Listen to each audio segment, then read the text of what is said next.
All right, we're here.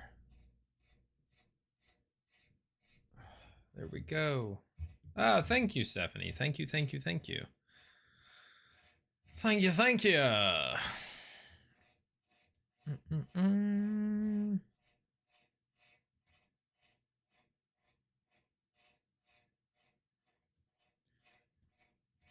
All right, sorry, just checking some stuff.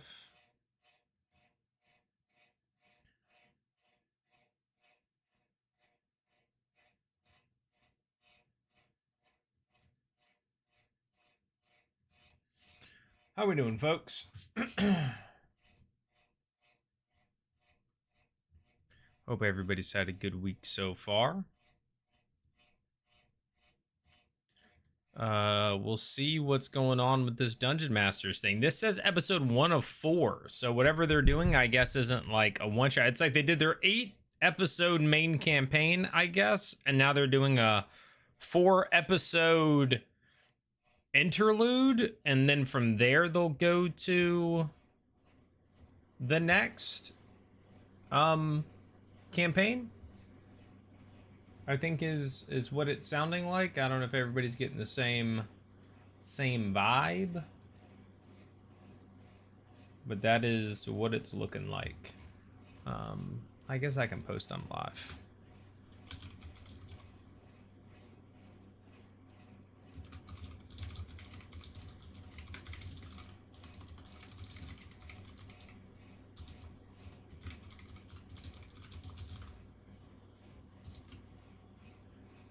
One second. Just gonna post in Discord real quick. So I was looking at the Intimate Domain information on the Ravenloft book. It will be interesting to see how much they get into it. Yes.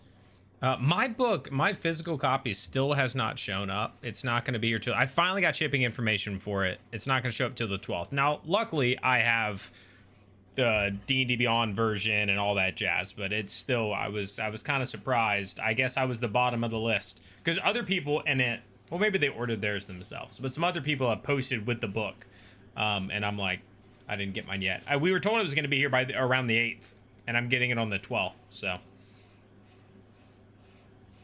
yeah.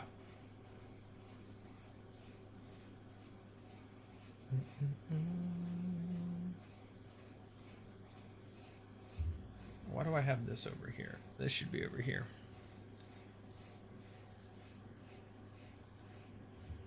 The competing cultists should make for some fun encounters, and then we should have plenty of combat. One would think, but you never know what they're gonna do with it, how much off script they're gonna go. Right? Like we saw, even in the 8 episode thing, like it had all these different people come in and out so quickly. So who knows, right? Like Soth appeared for the end of an episode, or whatever, and or not Soth, Strahd. Tomorrow's going to be a major episode in Critical Role, though, yeah? I mean, we're basically at the point where the groups are going to split off and go, you know, get to Obermiss Manor and do all that. Which explains why we saw the person who was in chains in the room. Probably the stuff.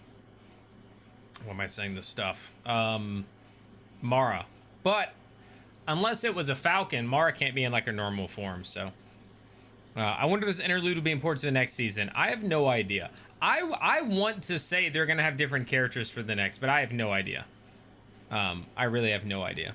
Not at all D&D related. Have you, are you excited for the new Fable? I am. I posted a short today. My shorts on TikTok, dude, I don't understand. I really don't. I mean, not even 1,000 views. 100.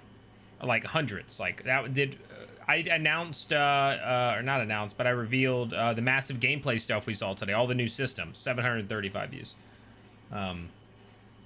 But yeah, Fable looks good. Fable looks interesting. I'm excited to play it.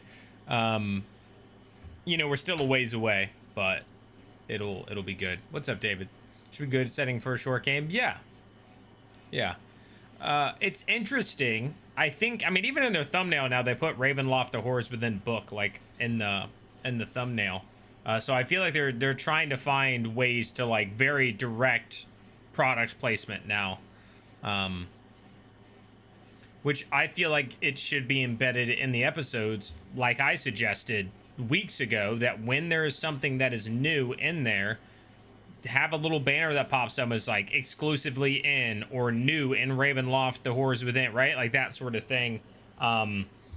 Versus like just throwing the book or the banner on the screen randomly without explaining something. But what do I know?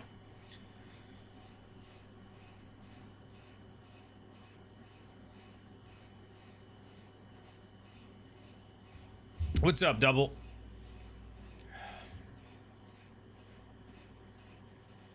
But we'll see how this goes with the whole Cthulhu thing. Will be interesting.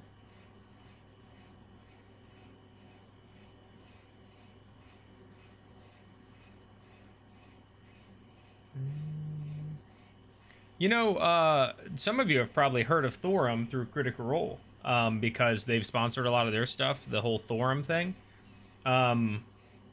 They reached out to me about like doing a partnership, but I'm pretty sure all they want to pay me in like giving me a watch or a necklace. They said, and in some cases, one of our signature rings. Like, no, give me money. You know what I'm saying? Like, give me money. I don't wear watches and necklaces and stuff. I don't want to get paid in that. There's another company that reached out to me about they do chairs. You know, that one might be one I take because I would like a new nice chair. But I'm also like, I haven't asked them, like, is this just a paid deal or are you just giving me a chair? You know, like, watch is nice, but you can't eat it. Exactly. It's like, yeah.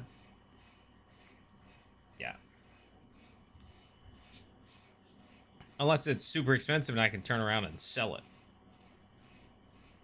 Yeah, there was an attempt, but the thing is, I don't even feel like there was an attempt, and that's the sucky part. Is like when I mentioned that idea, and he was like, "This is the head of marketing at D&D." Was like, "That's really good. That's going to be in episode 6," and then we didn't see it, and then the next one we saw just like randomly banners would pop up saying like, you know, Ravenloft, the Horrors Within, you can buy it at whatever, but there was no. There need to be something like when an ability is used, a little thing that pops up, a little banner or whatever that says like, you know, this ability brand new in Ravenloft, the Horrors Within. Use it for yourself in Ravenloft, the Horrors Within. Like something that ties what you're seeing, what unique element there is to the purchase of the book versus just, let's just throw book banners on there sometimes. You know, let's just put the book in the thumbnail. It's like, is that really? I don't know. Schematic, what's up? Hey. I really like the main descriptions of the book. There are lots of options to choose from, every kind of horror. Yeah, well, that was one of the main things they did, was they were like, we wanted to cover more things compared to the last one. So they did add more types of horror to that book. So there is that. I'm so pumped for it. Fable is like my all-time favorite game series, so return that so far seems to really capture the essence of Fable. Is so cool. Yeah, I mean, you have the people who are really, it's one of those things where I think releasing a Fable just like what was back in the day with better graphics and maybe some slight differences would have done fine. I think that most game companies, though, after they've released a couple versions, want to do, like, they want to push the envelope. They want to create something new. And so now, instead of like you get horns for being evil and you get halos for being good, there's a nuanced system. And some people don't like that, but I don't mind it. You know, it makes it one of the, you know, the ease of Fable was that it was so black and white. It was like, this is going to be good and I'll be good, and that's going to be bad and that's going to be bad. And now it's like, oh, I did this thing that I think is good and those 3 people think is good, but now that person doesn't like me because they don't like that idea. And now you're getting in this whole societal, like, trying to figure out who likes what and moral compasses of different people. And I'm like, is that, I don't know. Again, I still think I'll love the game. I'm going to play it. I'm looking forward to playing Fable. I miss it. I played through Fable 1 like a year and a half ago, 2 years ago, maybe. somewhere, something like that. I don't remember when I played. It wasn't that long ago. I replayed Fable, and it's fun. It's a fun game. I love the doors, the demon doors, and I actually used the demon door in my D&D game. If you guys have never done that before, I highly recommend adding demon doors to your games. Just as like sassy talking stone doors. You know, of course you can't do all the things like, hey, you have to go get really fat and come back. Hey, you have to get married and come back. Hey, you know, like you could do things like that, but you can also do stuff that are just like traditional riddles or puzzles and stuff, but just make them through like the voice of a door. So you get the door like role play.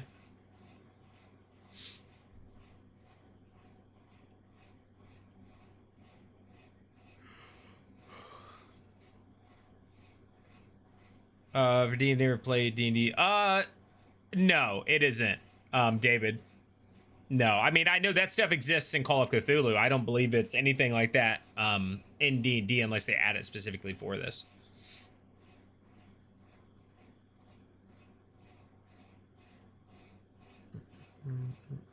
Getting married be funny side quest for D&D, yeah. Yeah. I've seen it, but those past launches have been bad. Yeah, I mean, I don't know what information you've seen to be scared about, but I can understand that, like, yeah, their last two-ish launches haven't been the smoothest, but hopefully they'll lock in for that. What's up, Kevin? You know, I imagine they know how much would be riding on an Elder Scrolls 6. What if people said that we got the first little teaser, like the first thing that appeared for Elder Scrolls 6 8 years ago? Still waiting on it.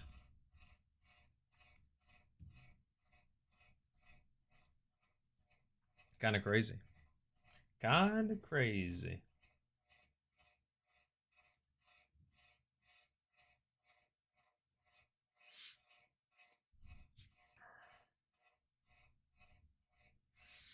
So, question for you guys who have watched Dungeon Masters: do you think you like this, or would you rather they have just done 4 more episodes of the main campaign, like just filled that out versus doing something completely different and new?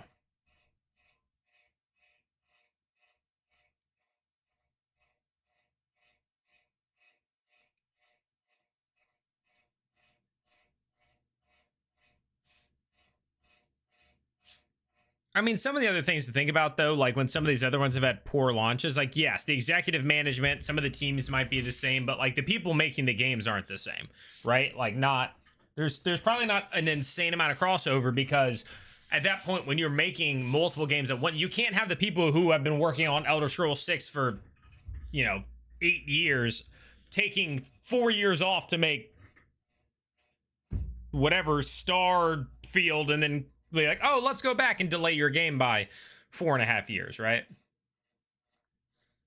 4 more. I would rather have had more of the main side. Yeah, so like again, it did feel like the pace was going a little fast. What no. I like the pace of it, but it felt like there was more room for stuff to happen. It just felt like the stuff with the like the Banshees was quick. We didn't get to explore like a travel encounter or this and that. It was just like, okay, you travel, you arrive at the destination, there's one little gimmick or encounter, you get the Banshee, you're done, cool, go to the next one. It was just like that. And I feel like they could have done more with it with 4 more episodes, but they also were probably like, we want to explore things like Cthulhu, we want to do this, so let's do something different. But I feel like maybe they could have just dove into some of the other domains in that.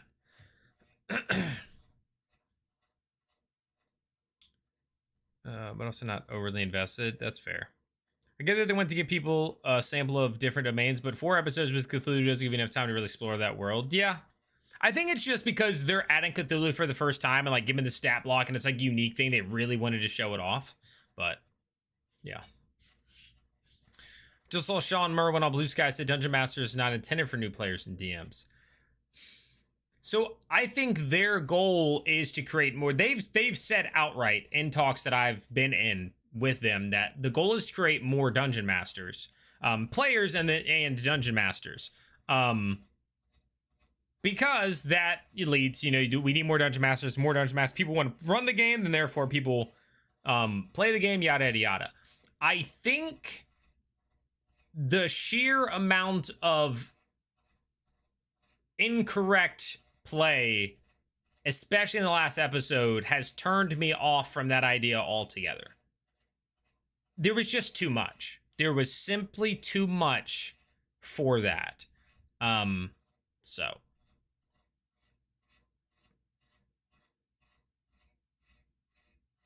GT6 before Elder Scrolls 6. Yeah, I know, that's crazy, Kevin.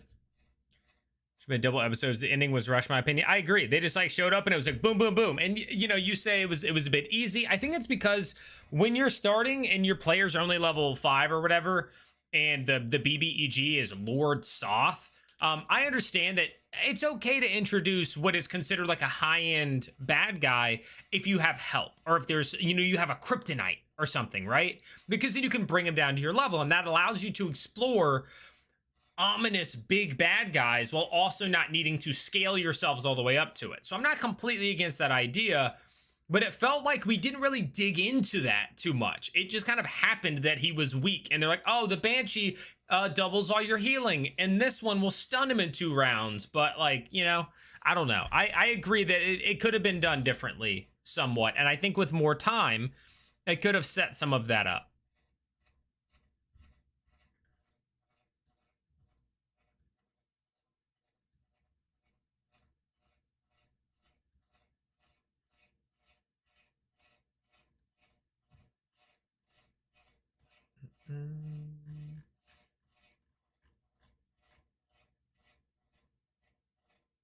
Okay, sorry, just got some more votes for the thing. So 2 people have now, because Slice chose the wrong thing, it would be 2 for 12:30. We already had 2 in there. I'm trying to figure out if I'm going to have 2 groups or not, but it looks like both would be on Sunday.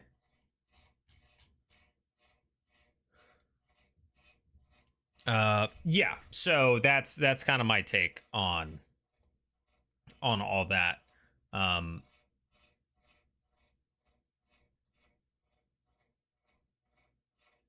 As long as get more of Neil as Krim, I'm not complaining much. Yeah, I mean, I'm not like I am complaining about how many outright these mistakes there were in that. However, I'm okay to have that one sort of mess up if like it improves, and like it's, they can look at it and go, okay, yeah, no, we really did, like we got so many things wrong in this. But I don't know that that's going to be the case, especially because they've already recorded all of the second campaign and potentially the third. So, yeah. Yo, what's up, Dispel? Mouse wheel? You can hear that?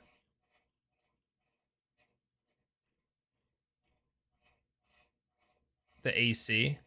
Maybe. Oh, I don't know. So my fan is making a little bit of noise, and then it might have been my AC is off right now. Again, my HVAC went out, and they come out tomorrow morning between 8:30 and 10:30. So they're gonna wake me up bright and early on my birthday, to do the HVAC for $2,000. But until then, I have a window unit right here, or else I would be melting. So yeah. What's up, Zach? So new season is interesting. Is it the same DM or someone new? It's the same. It's the same, yeah. Those people are contracted for this, so they're going to keep doing this. There may be a new guest star in season 2. Like Alex was only brought in for this, and then somebody may come for the second. Maybe there'll be one in the Cthulhu thing, but I doubt it. But you never know. You never know.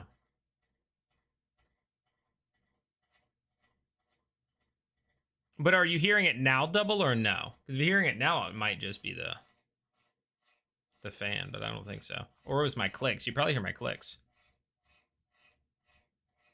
Yeah, it is what it is. We'll get it taken care of, and then the HVAC will be working. And just hopefully it lasts, right? I mean, that's the main thing.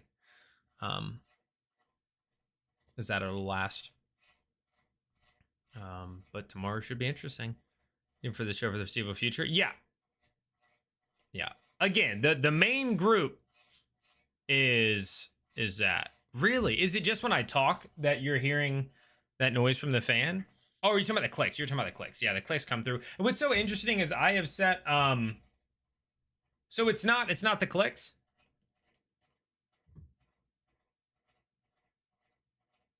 Maybe just when I'm talking. Yeah, you're hearing my fan.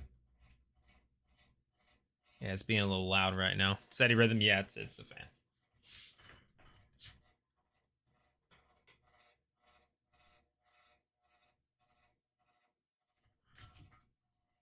Turn it down a little thing. Use Turtle Beach. Yeah. I got you. Yeah, it's the fan.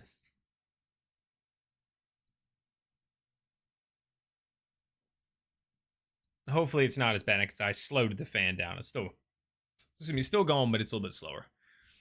Thanks a lot, you. Hey, Charles and Sparkles, thank you for the sub on Twitch with the Twitch Prime. I appreciate it. Thank you. Appreciate that.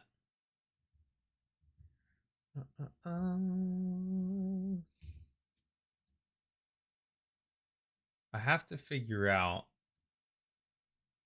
I can't hear anything. No, it's all good. It's all good. It was probably only picking up when the mic was on and all that jazz.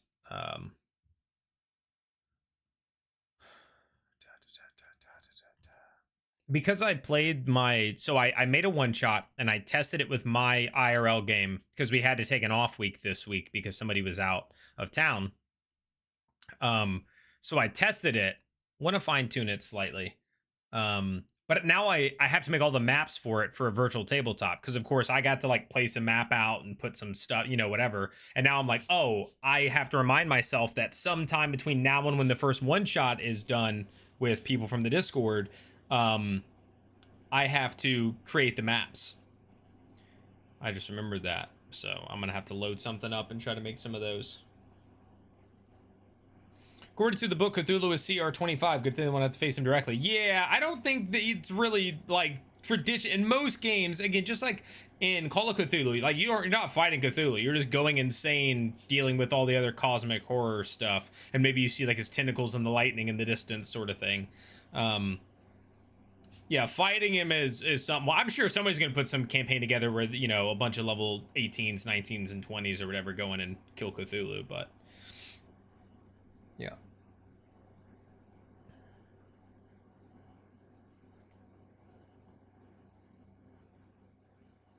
I am interested to see if they connect. So they're going to have the same characters, but are they going to, or at least I think, but are they going to connect those characters and the story we just went through to this? You know what I'm saying? Lots of ET. No, I know. I'm sure I could just find some. Like 100% I could find some for like the things I'm doing. I have no doubt about that. What kind of characters and classes would they be using in this? Wait, which one? The thing tonight? I think they're using the same ones from the other 8 episodes. If that's what you're talking about, like Dungeon Masters. Indeed, with enough planning? Yeah.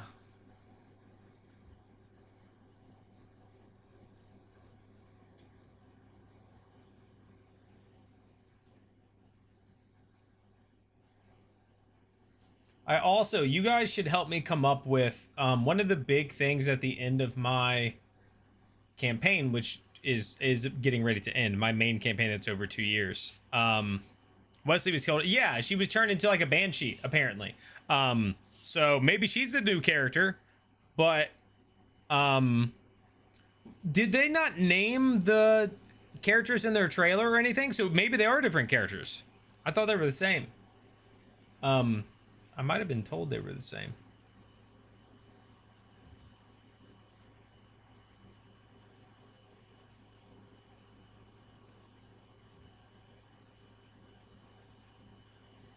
The Ravenloft campaign will seamlessly move into bonus episodes next week.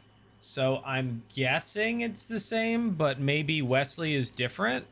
But if you guys have ideas, so I'm gonna have like the boss fight that leads into the bigger boss fight, but the second boss, the bigger boss fight, the players aren't going to be on the ground. They're going to be riding mechanical dragons.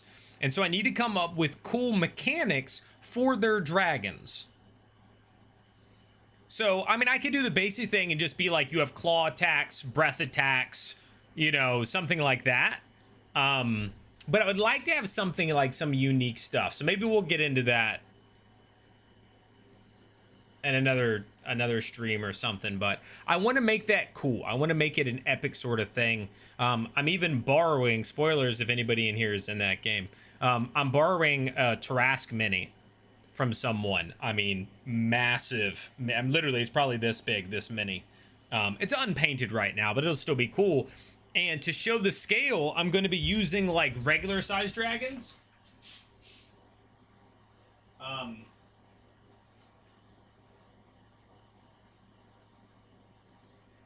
Maybe something like this in comparison. I've thought about to even larger scale, just using these as like the representatives for the characters. But even like this, the Tarrasque is, you know, because the idea is that these are the monarchs. The monarchs in my world are these massive things that dwarfed even the biggest dragons. So you use the Tarrasque and then you use a smaller dragon mini to represent the size difference.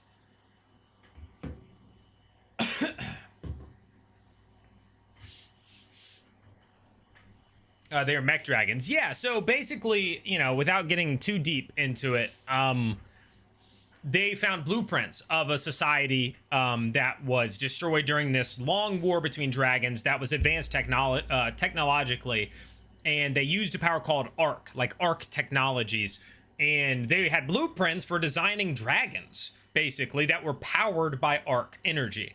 And so they ended up, during some delves and stuff, they found the blueprints, and then later on, when they brought them to somebody, they were like, hey, if you got us some ARC cores out there through in the desert somewhere, like if you found some old foundry or something, like you could bring those to us and we might be able to get these things working.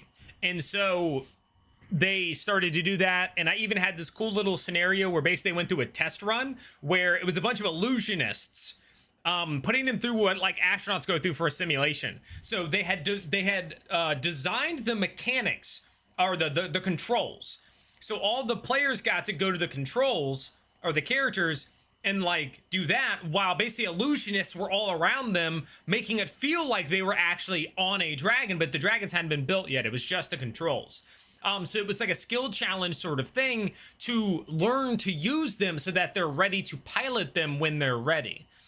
So yeah, it was a cool little thing with that. But that's kind of how it's going to work, because the size of that creature, you know, these level 12, you know, humanoids on the ground would be like stabbing its toe, you know, and that's just, so I was like, no, they're going to be up there on these other creatures that are actually able to do some real damage and stuff like that.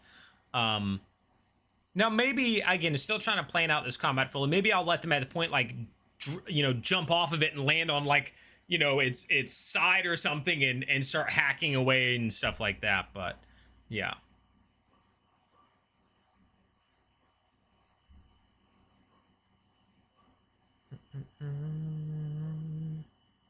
What's up, P-Wog? What's up, Bound? Are the squares live? The squares live? What?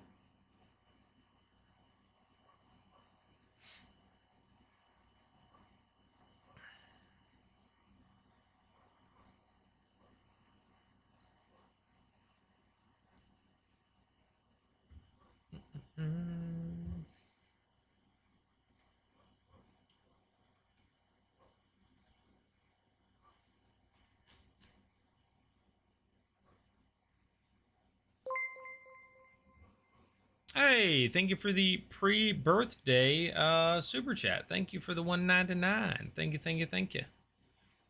Unique mods that get roll if it works and offer different things.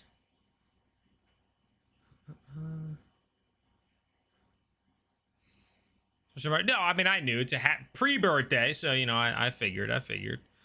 But I appreciate it. Thank you.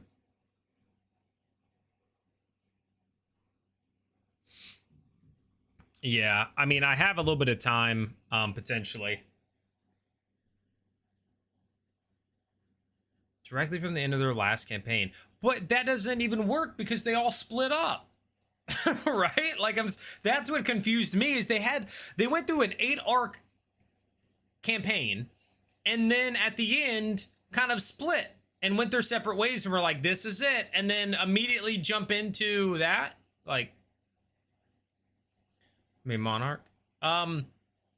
Okay, so to kind of set the scene, the Monarch, this long dead creature that literally formed a mountain range, and he's being resurrected from beneath the mountain by a Dracolich, tentacle sort of thing. So it's kind of like a cross between an Elder Brain and a dragon. And so that thing is who they'll fight. And then when they defeat that is when like the whole mountain at that point is moving and the Monarch has been brought back. And so then they're going to need to flee the cave they're in because everything's coming down as the Monarch begins to stir. And that's when they'll get out.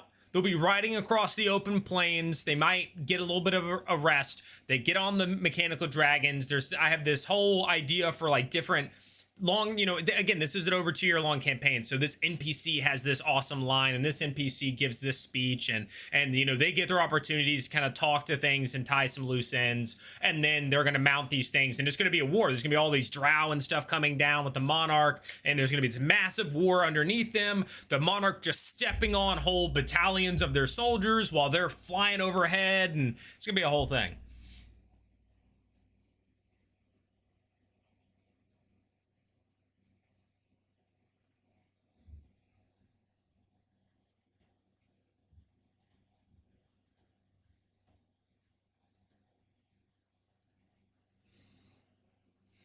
Time to learn about. Yeah, unless, again, if they're playing it to where they don't need the connection and we're just kind of watching characters go through it, and it's a little less heavy on, like, backstory roleplay, because you can roleplay some without backstory. Like, you can have, when you just do your character introduction, kind of describe the personality of this person, and then we can just have you roleplay a personality type through 4 episodes if you bring in a new character, right? Like, we don't need to know that your character was married to this person and they did this, and back in 200 years ago you were married to that person, and like that stuff's cool for a campaign, but it's not necessary for a 4-episode thing, right? We just need distinct personality types that we can understand. Yeah, at least that's my take on it. Yo, what's up, Rubber Room?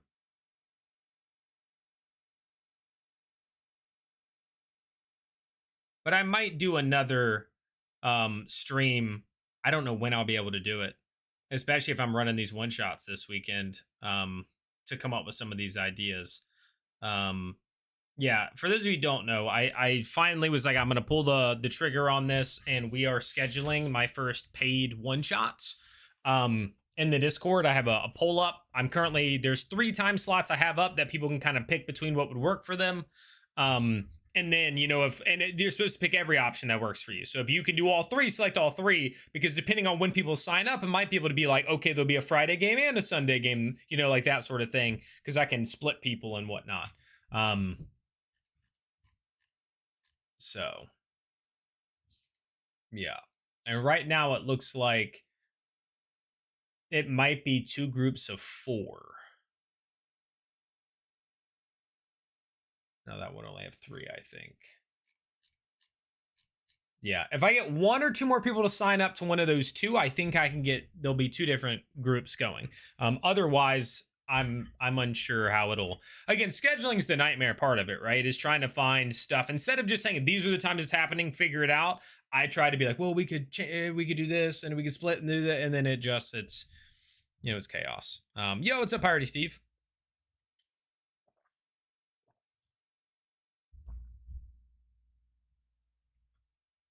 So to be clear, the previous ones with the main campaign and all that stuff, I've been kind of like, this is the watch party and this is, but for this stuff, we're being way more chill about it. And yeah, you guys can, we can talk about Critical Role. We can talk about Dungeons and Dragons in general. We can talk about Fable. We can talk whatever you guys want to talk about. It's a good idea, but if they are going to dismount, they could get an overcharge ability, like the funneling power into the arc will cause the mechanical giant overcharge and self-detonate. Oh, that could be interesting. You could have there 100% could be like a self-detonate button. It's one of those things that I would love to have, but it would also be super cool for a player to come up with. Right? In a moment where the player goes, I want to try to blow this thing up, or I'm going to try to like kamikaze this, versus me putting on like a sheet that I handed out for the things, be like, there's a kamikaze action, because then it's like I'm leading them to it instead of them coming up with it. And I love the idea. If a player came up with it, I'd love it. I would absolutely be like, yes, we can. The arc core, causes a big boom. So if you smash this into there, that arc core is going to blow, and that's probably significant damage. But it's an idea for sure. Where's the Discord link? It should be in the description of the YouTube video. The live stream, there should be a thing there.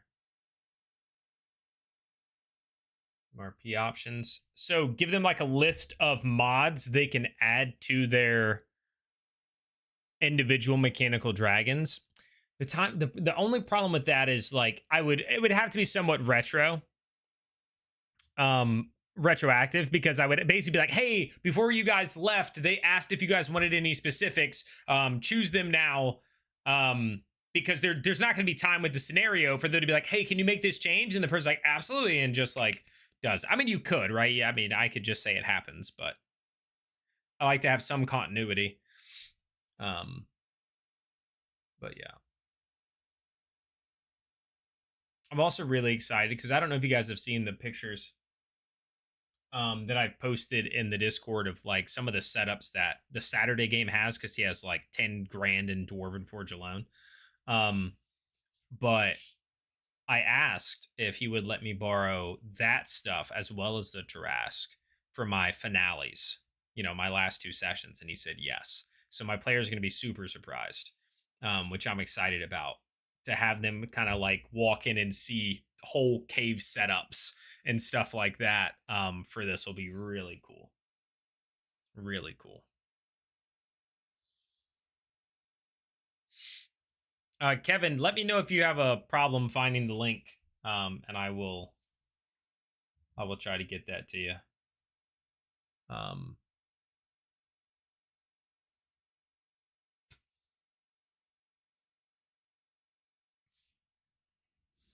If what you were trying to do was check out the paid games. What do you think of this last new character customization update? I like it, Kevin. Yeah, no, I think it's nice to see they listened. They released something, an early access, pretty basic character thing. It was fine to me. Again, I don't need that much character customization. If you can get me a general look for 15, 20 different looks, I'll figure something out. So yeah. But now that they got feedback, people said, I want more. I want, to be able to adjust all this stuff. And they said, cool, we'll do it. And they released an update that allows all these different customizations with sliding scales and all that sort of stuff. Presets, more presets, all that. I think it's great. It's a good move. They listened to the community feedback and they implemented it. Doesn't have to be mechanical either, though. That leans into them. If you want to make it easy, mechanical dragon, all with unique speed, HP, AC, and a special ability or 2 along with standard. Oh, and then just be like, all right, you guys have to pick which one you're going to get on. Yeah, that could be cool. So one option with that is to just be like, as you come up, there are dragons marked with these different symbols. Which one do you run to first? Like roll initiative. Which one do you run to first? And then just hand them the sheet that corresponds with that, and each one kind of has something unique about them. That could be interesting. Other than, because if I don't do something like that, every one of them will be like, okay, I have a claw attack, a rechargeable breath weapon, like a tail attack, and they all do like the same thing. I like that. Maybe I will give them like each of them will have a special of some kind that recharges, like on a 3-4 or a 4-5-6 or something like that. Let them be a boss that gets a recharge ability. It was nice. I love character custom options. Yeah, again, I don't mind them at all, but they're just not like fully like, again, if I can make, and I'm easy, I'll be the first to say it. I'm even if it doesn't look like it now, I'm a blonde haired white guy. I can make that any character customization. I don't look super unique. I can go, oh, put a little hair, put, you know, and I'm done. So I don't need like crazy in depth. And I'm not one of the people, there are people out there, and it's always shocking to me, that want to make, like, they get the game, and their whole idea is, I'm going to make the ugliest character possible. And that's what I'm going to go through my game with. I don't need to do that, you know, like, but it's cool that they did it, right? They listened and they did all that stuff. Party Steve, yeah, it's Cthulhu. Yeah, they're going to do a Cthulhu thing. So cosmic horror.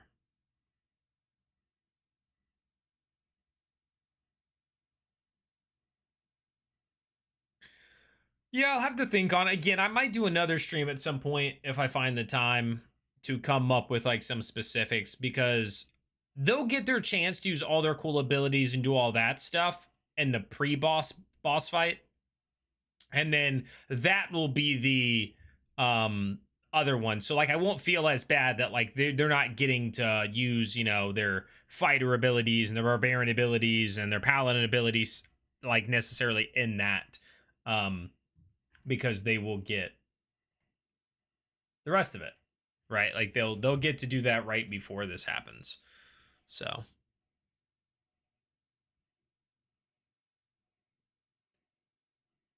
I'm not worried about it too much.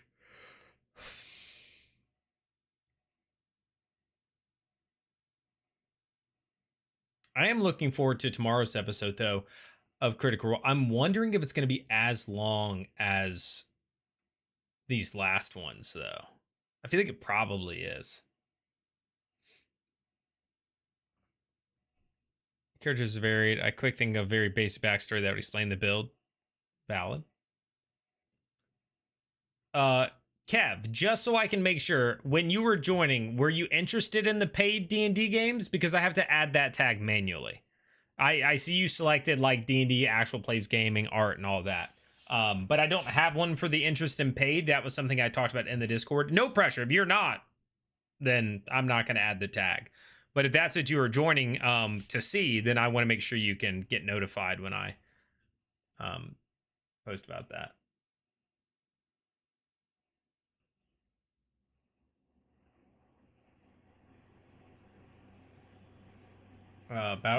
Somebody else mentioned that they can be like freaking Power Rangers and like combine them and stuff, but that was not at all where I was going with that. That is not what they had blueprints for.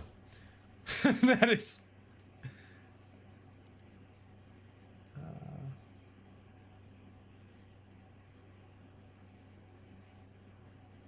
what is JD Oceans? Kevlaw, you started a thread at JD Oceans.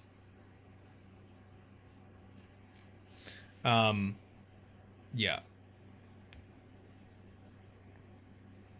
Dungeon fight sort of feel.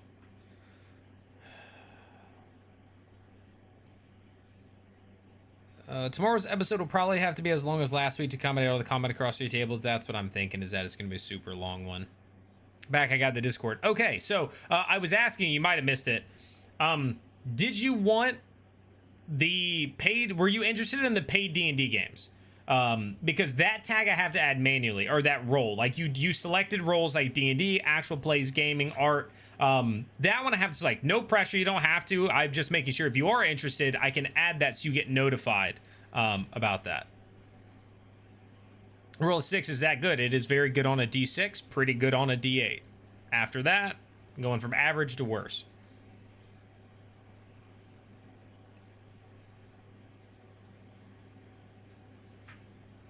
Yeah, that's what I'm thinking. But it might not be combat at all 3 tables, right? I imagine there will be one at rescuing Mara. I think there will be a combat. The spy group I don't think is going to have a combat. And the theater may or may not have a combat. So really right now, the only one that I'm pretty sure is going to have a combat is saving Mara.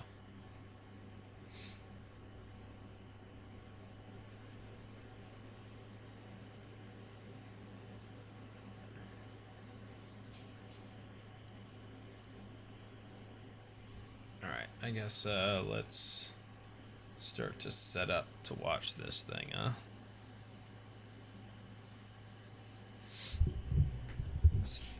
It's a 6.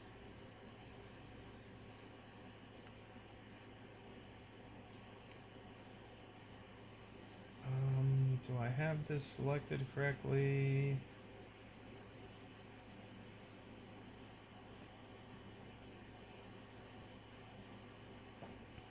Like this. Like this is what we decided to do, is just put the book in the thumbnail?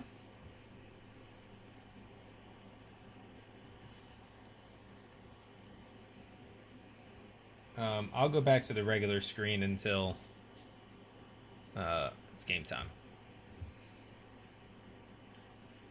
I don't know what that is, John.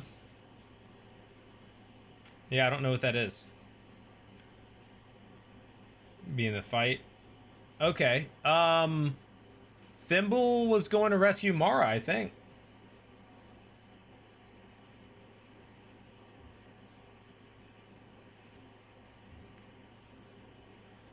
Am I lint?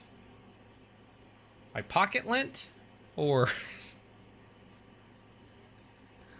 are you asking if you have the role, Stephanie? Maybe, probably not, because you did show interest during, oh yeah, because I did it all before that, where everybody who had responded in the polls before I marked, and then you were the one who's like, oh, if the, you know, maybe that's it. If that's what we're talking about. Let me check. If that's not what you're talking about, sorry, but I did just give you the role. And in the paid game chat channel in the Discord, there is currently a poll. You might have to scroll up for it a little bit, but there is a poll in there for availability to play in this upcoming week. So this weekend there are games. I have options for Friday and then 2 Sunday. The plan isn't to do all 3. It's just to see like what we can fill time slot wise.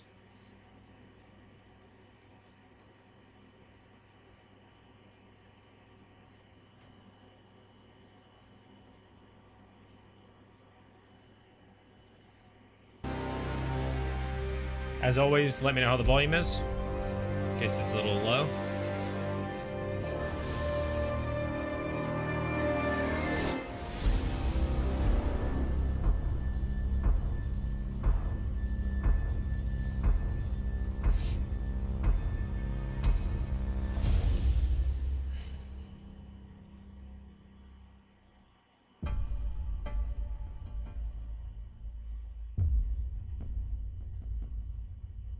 Wonderful party.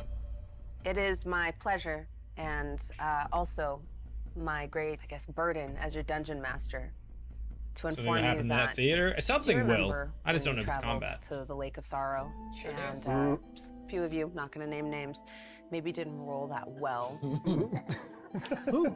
You were gone for hours, and then you emerged with wrinkled hands, waterlogged hands, as if you'd been there for a year and an age. Remember, I did specifically say that while Lividity was waiting on the beach, hours passed.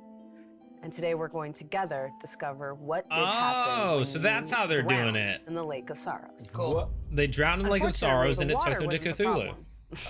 It was the spooky meteorite at the center. And that's was how full Wesley's of gonna be in it. regret and pain. Right. Very manicured hands. And then Something pulled you Sounds good, all Kevin.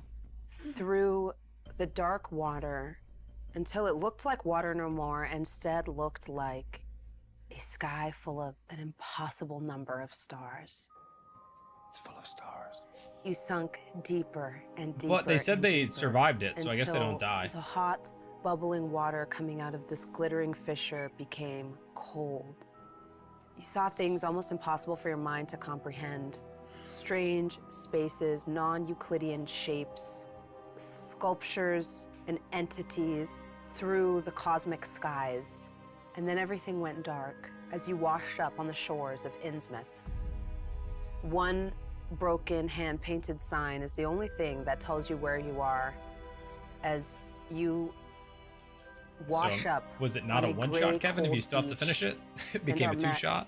with the sight of a Three-shot. dilapidated town on the edge of an island crowned with impossible glittering peaks that reach up to a sky that feels so close and so far away, where down is up and up is down, and you see the faintest hint of bodies suspended by a gravity you can't understand, yearning to reach a zenith you can't understand.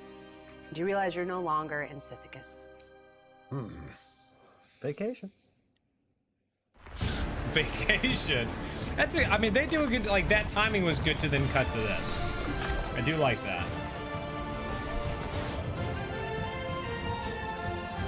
Pat from the book? Yeah. Yeah, all the ones they've been showing are from the, even the Sithicus one is the same one from the book. Which again, like you said, the maps look good. The maps do look good.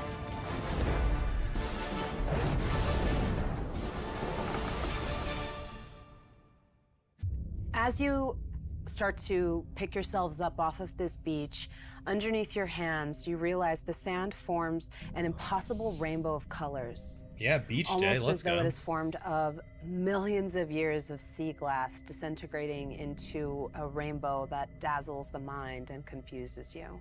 Everyone give me a wisdom saving throw. Oh, man. Why you gotta be wisdom? Ooh. Can I get advantage from my gnomish cunning? Yes. The -1 for both. That is a 15 Natural and a 20. natural 20. Amazing. Damn it. Thank you. 15. 15. 11. We just 11? cut all the So dice it's a games. 19 plus 1 from my cloak, dirty 20, plus 6 from wisdom, so 26.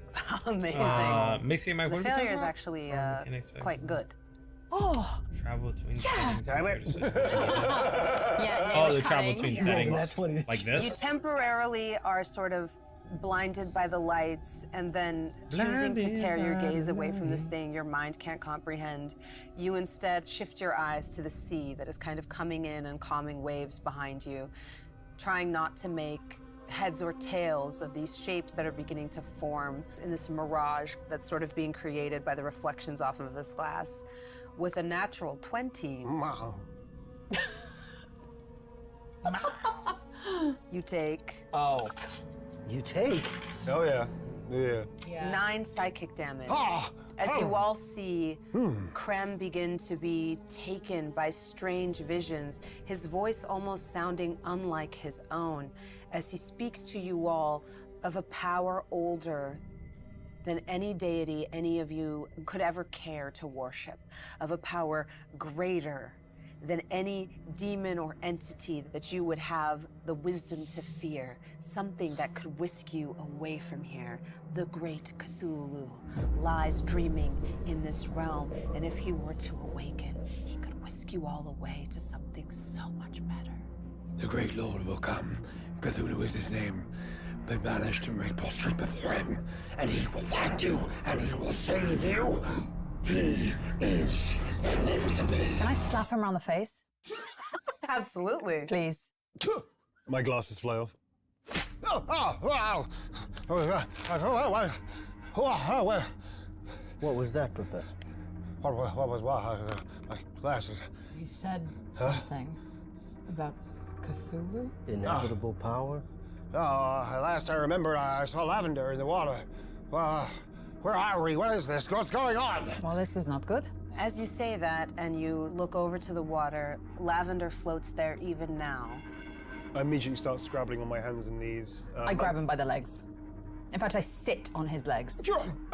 It looks as though she is beckoning to you, and then as she turns No, I into think they got mist. the 6. No, Pretty sure there lavender! were 6. She's right there! Rem. What are you doing? She's right there! They She's started not at 5 real. and they What? leveled up during the game. She's not real. She's an illusion.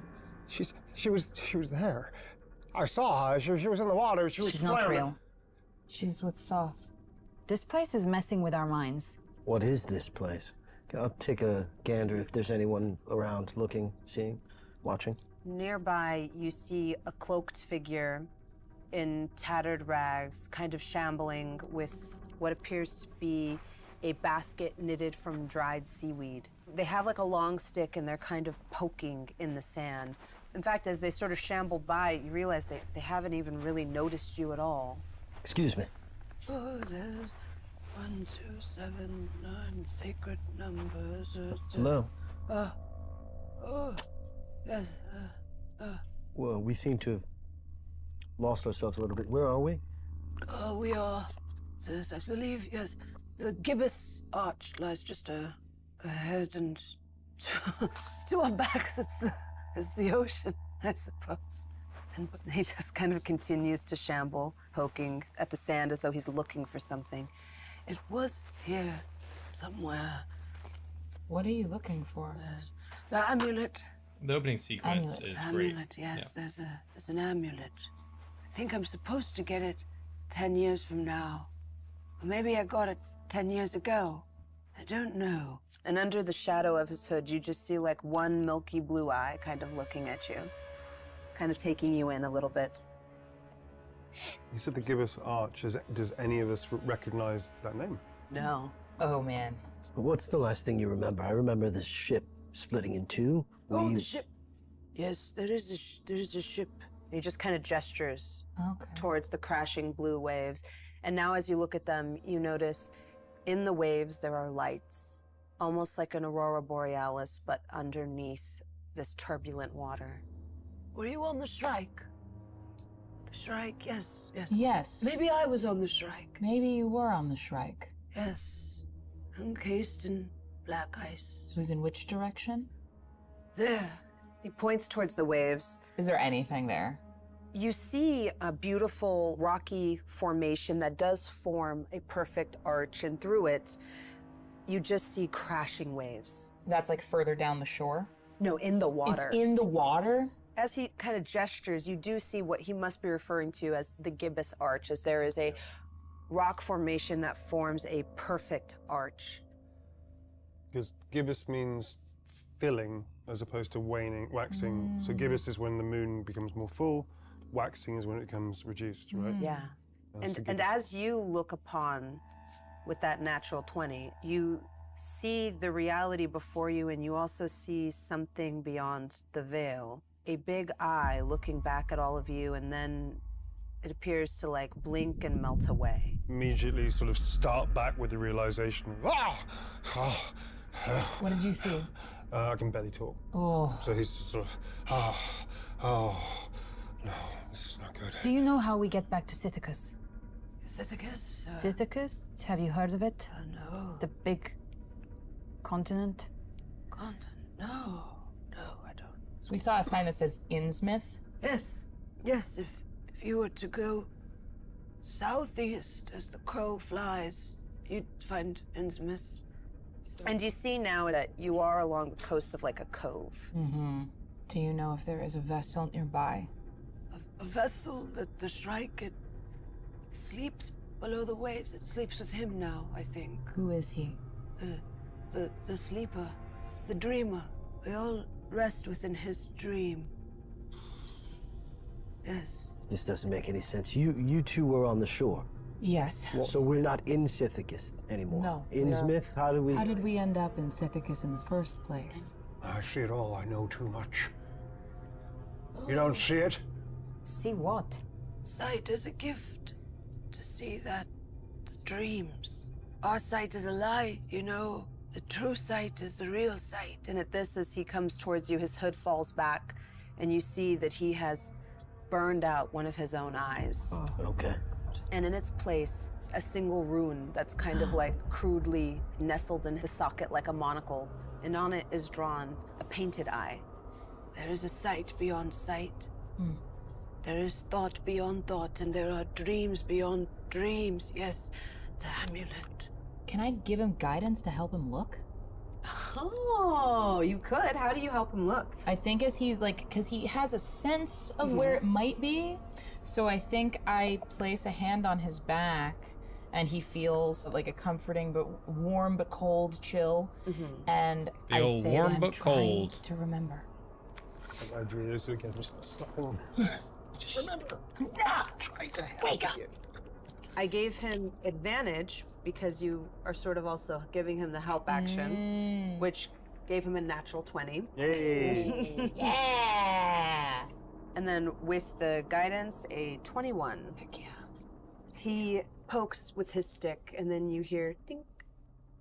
As at the end, where he's like fastened a little metal tip to this piece of driftwood, you hear it strike against something distinctly metal. He reaches down and fishes out a jade amulet with a perfect silver chain. It is in the shape of a sphinx. Can I Yeah, sense exactly. from Just a little this hot and cold, distance you know? if it's magical in any way? You could attempt to examine it. Okay, So we so deal with Krem's still inflammation, very freaked ice out, it and this is at way first, too real. and then you So move he's to still on his warm. hands and knees, and he sort of shuffles forward and goes, listen, I don't know who you are. Is this a way out? And I'm just, whether I have permission or not, he's just sort of lurching towards the amulet. He's desperate to find a way out and doesn't understand why nobody else is freaking out. Give me an intimidation check. Intimidation.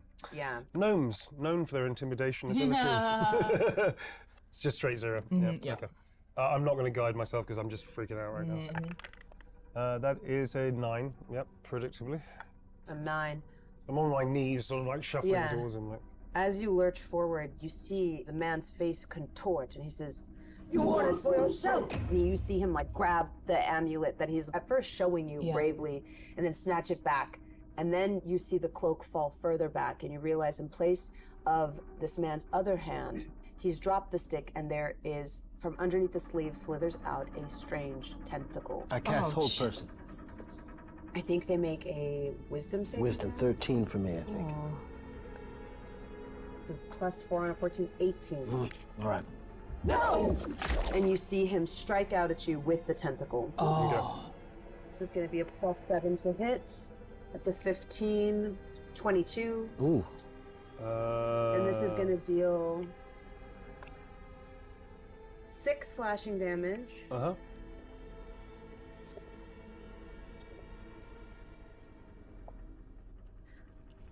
And 16 psychic damage. So that's 22 in total. Yes. Give me a DC 14 athletics or acrobatics check, your choice. Acrobatics, please. Yeah. Okay, +3. 10 + 3, 13. You are grappled as you see what used to be a hand, now the fingers fused together, melted into 3 tentacle-like phalanges, still the color of his somewhat pallid but human flesh, wrap around Krem, grappling him, restraining him. I'm now bloodied. Okay. I reach. And Krem's dead. It's okay. We don't want to hurt you. I want to hurt him. Me too. For sure, Big Nice. Monkey. That's one that Give me a persuasion I'm check. not going to Okay. be shocked if most people just homebrew to play 2014 version. 9. And it doesn't really bother me that I'm gonna much shoot him either. Damn Twice. it. Okay, Yeah. perfect. First one, 2 + 10, 12. That is a miss. Okay. The first arrow goes wide as he ducks underneath it. You want to take it from me? You'll present it to him yourselves as a gift. No, it's mine. I've been looking for it. I've been looking for it for 1,000 days. No, you can't have it. Can I cast Shocking Grasp to try and stun him so to lose so they can get the fuck out? Yeah. I'm not trying to hurt him. I'm just trying to shock him. Yes. That makes sense. I love shocking grasp. Yeah, that's very useful. I also will be cool enough to accept the fact that this also may shock me, because he's just grappling me, and this is how electricity works. I don't know if I can, but I sort of reach down to this thing that does that, Yeah. and I just over crank it is the idea. So there's a little the Van de Graaff generator thing. So okay, Shocking Grasp. Make a melee spell attack, which is +6, and it's 1d8 lightning damage. I don't really want to do that, but Brought back it bloodied? stops them all from Yeah. doing any I mean, opportunity If you succeed in this, he'll let go, and you'll be able to move. it's still a term disengage. everybody used, even if it wasn't a okay, so that's condition. just a straight magic you know? roll. 2 + 6 for an 8. You try to wind up the Van de Graaff generator, and you begin to spark some electricity. And as the electricity begins to spark, you feel his tentacles kind of bind your arms to your person more stiffly, so you I can't get enough revolution. Spells haven't always served me well in this game. So I'm going to go for an old-fashioned method. I'm going to chop off his tentacle. Okay. How thick is his tentacle? It's pretty thick. It's like, if you could imagine like a wiry, muscular arm that's Sounds kind wild. of morphed into something else. Good. Muscly. Great. Yeah. That's what I'd like to do. Yeah. Roll for initiative. Oh man. Oh, dude. This is not I'd say gonna that's a go. common thing with new players is you'll be like, you can like, instead of saying they attack it, they want to like do a specific act, and you're like, well, roll to attack, and they think they can just be like, no, I'm chopping that off. Yeah, I got 3.5 had called shots, right? Okay, You could I got a do +3 on my specifically HP. that sort of thing. You're So I attempting got to an chop 8 that one + bit 3 off, for but 11. it's hard to do it So as Krem the is at dungeon an master, 11. Yeah. right? To I'm be at a like, 9. oh, you want to chop off the Leslie's at tentacle, a grabbing 9. him, but there's not 21. like an HP for the 21. tentacle, God. you know? No, thank Eloise. I'm at a 3. But can I take my action before we rolled initiative? Can I try and chop off the tentacle before Yes. initiative? Yes, Great, of perfect. Now, between a dagger and a sickle is like that. Yeah, it's it's like the thing for corn- weak. That was probably going to Yeah. be better, isn't Yeah. it? I think I'd like to use the sickle then, please. Okay, roll to hit. Okay. Come on, big chunky dice. It's an 8 plus 2. Okay, it's a 10. That is a miss. Your sickle comes down, and you notice it has almost no effect on this thick, rubbery, almost blubber-like flesh. You also see how almost armored the rest of his arm is from barnacles that have begun to take form on his shoulder, kind of coming up onto the side of his face and neck. The warts of the sea. Yeah, the warts of the sea. When I see them, there's like something deep inside me that just wants to like scrape, like get 'em all destroy out. them. And so yeah, you all hear the sound of metal on something Exactly, hard Big Monkey, as exactly. Zora's blade is turned by the barnacles. Eloine, you're up. Seeing the professor being sort of thrashed about, I Because whip around otherwise, the oath bow and I say, You're just gonna "Stick get to that my every enemy time, where around people it." are like, okay, I chop off its And I arm. make him my sworn You enemy know, for like, this moment in time. chop off its Gives leg. me an extra It's prone now, I have 3d6 of advantage. damage. I Nice. cast Hunter's Mark and crown him, and I will take my first shot with advantage Pretty because of fun that. as well. Someone knows what they're doing. Somebody knows what they're doing. Okay, 17 plus 9 will hit, right? I hope. Yes. Mhm. 26 to hit, that hits, and then Oof, that's a lot of dice. There's a lot of dice. Nice. so that's 10 plus 4, so 14 points on that one. Okay. And then I'll take my second attack. We're divided, Steve. That's So 13 you're plus giving, 9 like, if it's a is bipedal 22. person, you're just 22, that saying hits, I their imagine. arm is a quarter of their Okay. HP, their other arm is a quarter, leg. Ooh. Well, that's good. That's What do you do very if they want to good. attack their 10, head? 6, 16 plus 4, Or their 20 wiener. plus 4, 24 points of damage. 24 points of damage. Let him go. Let him go. And you see him stumble back, still gripping Krem, Gosh. as you do notice like a soft, fleshy sound as both of your arrows land straight square center in his chest. Nice. Krem, you're up. All right. So You are grappled. yeah, I'm also freaking out. Yeah. Completely. Just to let you know, for grappled, your speed is 0. Ugh, Yeah. You have disadvantage on attack rolls against any target other than the grappler. That's cool. That's cool. That's Yeah. that's Yep. fine. That And works. he can move you. Oh. Got it. Oh, Weapon Mastery is kinda wanna perfect ramp it for up. knocking prone or, I or think- so I'm shoving. trying to Prone is move my a elbow con save. down, then get a bit of space. so I Shove can is crank up no this thing save. Again. Just trying to I'm do pretty a sure. shocking grasp. If you're This using time I a don't care hammer, if I you're get just some. knocking people back the entire I'm just time. I'm gonna like over crank it, just so he can drop me, so I can then use my movement to get. Absolutely. And then I'll probably cast Sanctuary on myself as well, Okay. just to try and stop him from hurting me. When I reach level 5, it turns into 2d8 lightning damage. It's a melee spell attack, so it's +6. Yeah. So here we go. Strahd bless you. So bless you. 14 plus Roll for 6 circuit. What's for up, chicken? 20. Cool. Yes. And that is now going to be 2d8 damage. Shock his You need ass. 2d8. No, I got it. Shock his Yeah, ass. yeah, Yeah, cool. If two and that's weapons, gonna be plus 5 and 6, movement, 7 points just of leave it, damage. Sure. 7 points of damage. Go ahead and make your Yeah. acrobatics save again, since you would do so at the end of your turn anyway. hate great Normally this swords would in take an action. 2024 I'm 'cause going they to have allow you to do graze. it without the expenditure of an action because you're trying to shock him into dropping you. Okay, can do so total this damage is, of limb you or said just a multiple straight roll, hacks. right? Acrobatics. Heads you and need to do wieners 14. save for skills Need and to do 14 plus 2. We got you gotta have the wiener hacker 17 feet. plus 3 You for don't plus do He that. drops you. literally, I'm coughing blood up. Yeah. I've got like blood, literally, like, he starts scrabbling back on his, literally on his ass, just like scrabbling back as far as he can. He can't take opportunity attacks against you, but you can take one against him as he begins to shamble away, still clutching the Sphinx in his good hand. In Right. his, honestly, it's kind of his bad hand. The tentacle hand's a good hand. Yeah. But still clutching it in his good hand, saying, "Oh, I'll warn the others. I know what you're trying to do. And he begins to back away from you. And as he does, give me a wisdom saving throw. You got it. Yeah, but do people, when you have that option, is do a people ever 16 just plus attack, 6, or is it always like 22 I'm targeting wisdom his save. left arm, and then you have to keep Amazing. track of So the you hits take to half the left damage arm, from and this. everybody Oh boy, targets his okay. left arm now, right? Like So 6. everybody in the party's like, go for his right leg first. 10. So that'd be 6, 10, 16, 21, 29. Half 29. So you take 16 points of psychic damage as he almost gestures with his tentacles towards you, Wesley, and says, Great to see where your powers won't work on me. I've heard his dreams under the weather. They won't work on me. and you hear his voice in your mind. Isn't it whispers? No, Ooh. it's just a psychic attack Ooh.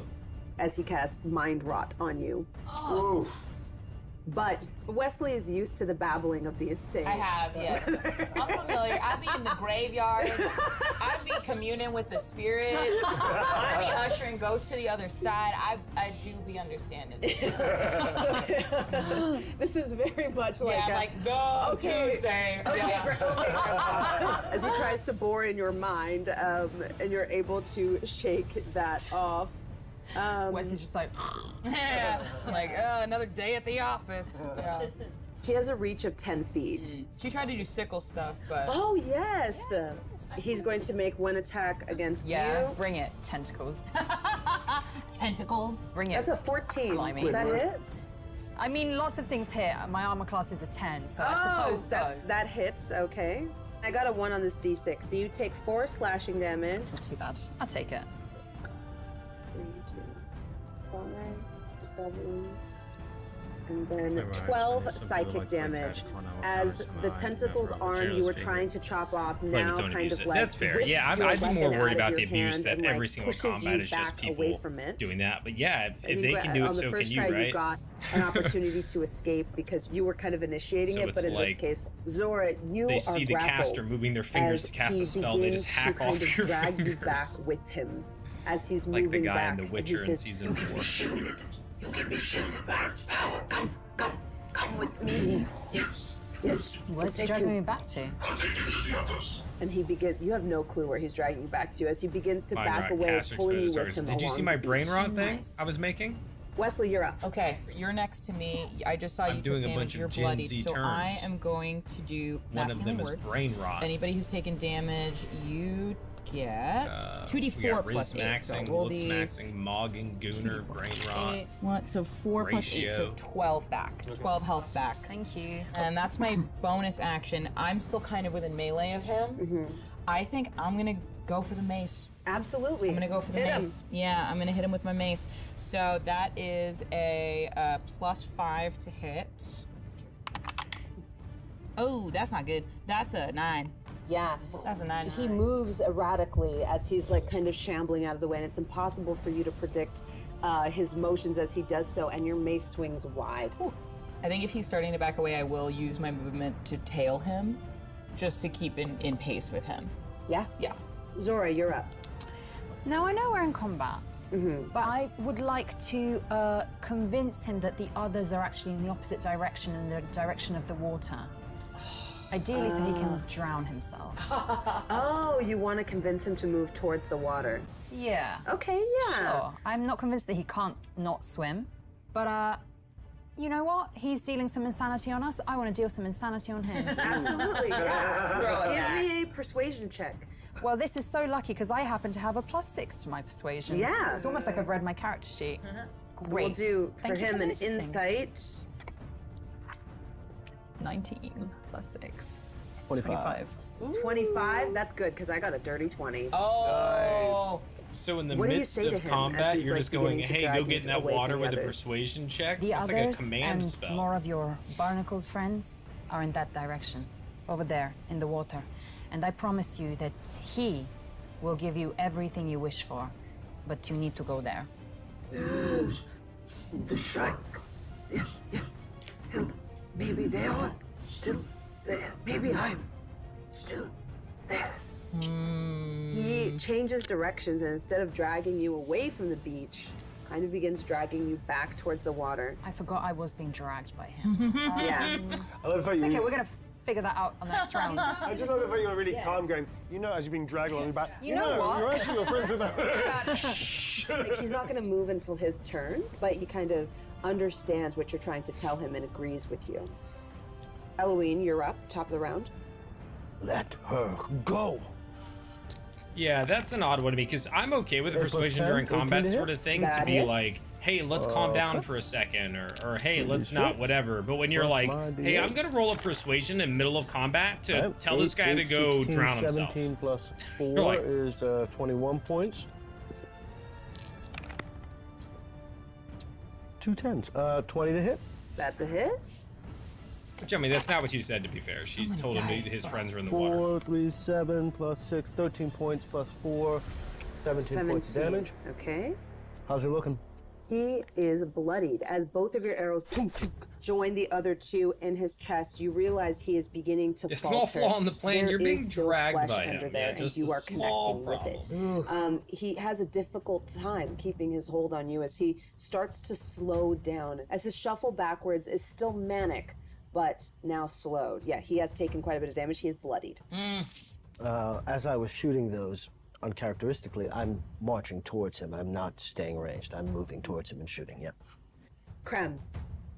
Okay, so I'm seeing all of this going on. He's still really fucked up. Yeah. And although you've healed me, it's sort of like Yeah. he's trying to. Oh, gotta get back in the fight. So he goes, "A wee dram was always a useful thing," and he's got a little tiny hip pocket, a little hip flask. He pulls it out, and goes, "Well, down the hatch," and he sort of drinks this little potion. It's it's alcohol, but basically what it does is it gives him false life. So it gives him some temporary hit points back yes. to get him back on his feet. That's A nice. little nib of a Yeah, little nip of something. yeah. Yeah, it's just I can temporary. do anything. I can fly. Yeah, he stands on top of the boat. I'm a golden god! I This agree is with you. 2d4 plus 4 temporary hit points. I agree. I'm casting at first level. I don't want to do a second level spell. That's fine. I don't think so that's, no should be 4 overused. I plus think you should 4, try so to 8 collaborate plus to a degree. plus 3. So And I that's 4 typically plus do 4, try to that's do 8, 9, that, 10, 11. but there temporary have been hit times points. where I'm like, 11 temporary hit points. That's nice. Yeah, that's just not going to work. And I might explain the logic. Like in this situation, I'd be like, middle of combat, you're telling him that his friends are over there while this is, like those sorts of things. Like, which is when he it's made just the not gonna little work. tricks and Yeah. stuff. Yeah. right? He pulls out his Like, 2x4 and goes, and explain it. Like that's just "Time to not get really our hands possible. dirty." He starts running towards to try and help. Just know. the image of you pulling out a fucking two. But I don't think you have to say yes So to as I'm everything. sort of charging like Krem, But I think maybe in Hacksaw, this Jim, she feels Duggan, the and pressure Krem, too because they want to keep going. I'm right? gonna. They want to be like, hey, let's just keep it flowing. I'd like Let's to not have to study stop. Let's not the whatever. beast and see what its weaknesses could be theoretically. Yeah, give me an investigation check. But yeah, This I is plus think 6, I think so they're that is a leaning 14 too plus far 6 in that for a direction. 20. As he's muttering and murmuring, you pick up a few words, listening carefully, looking at him, and you realize he can read your minds. All of our minds? He can detect your thoughts. At first, you're not sure, but then in the string of ramblings, as he goes, the shark isn't crushed upon the waves, made of paper. So he can read their minds, and she was still able to persuade him to go towards the water. A dark creature in the night with a large cat slips through time like time through. No. Ooh. So can I shout out as a free action? Yeah, Yeah. you could do a couple of words. A couple of words. Okay. It can read your thoughts. As I charge it. Ooh, that's good. It is its turn. It. It's going to look into your mind as give me a wisdom saving throw. You need to beat a 15. But now I'm confused. Do I need to beat it or do I need to fail it? Let's. In this case, this might be one of the rare cases where you do want to beat it. That's a 14. Ooh. You take 29 points Jesus. Fucking hell. of psychic damage and gain the poisoned condition. The poisoned condition. Bitch, this thing is tough. He looks at you Hey, and the you whole hear his ability voice check in was your there, mind or the whole in deep description of speech, poison was there. Wow. merely repeating over and over again.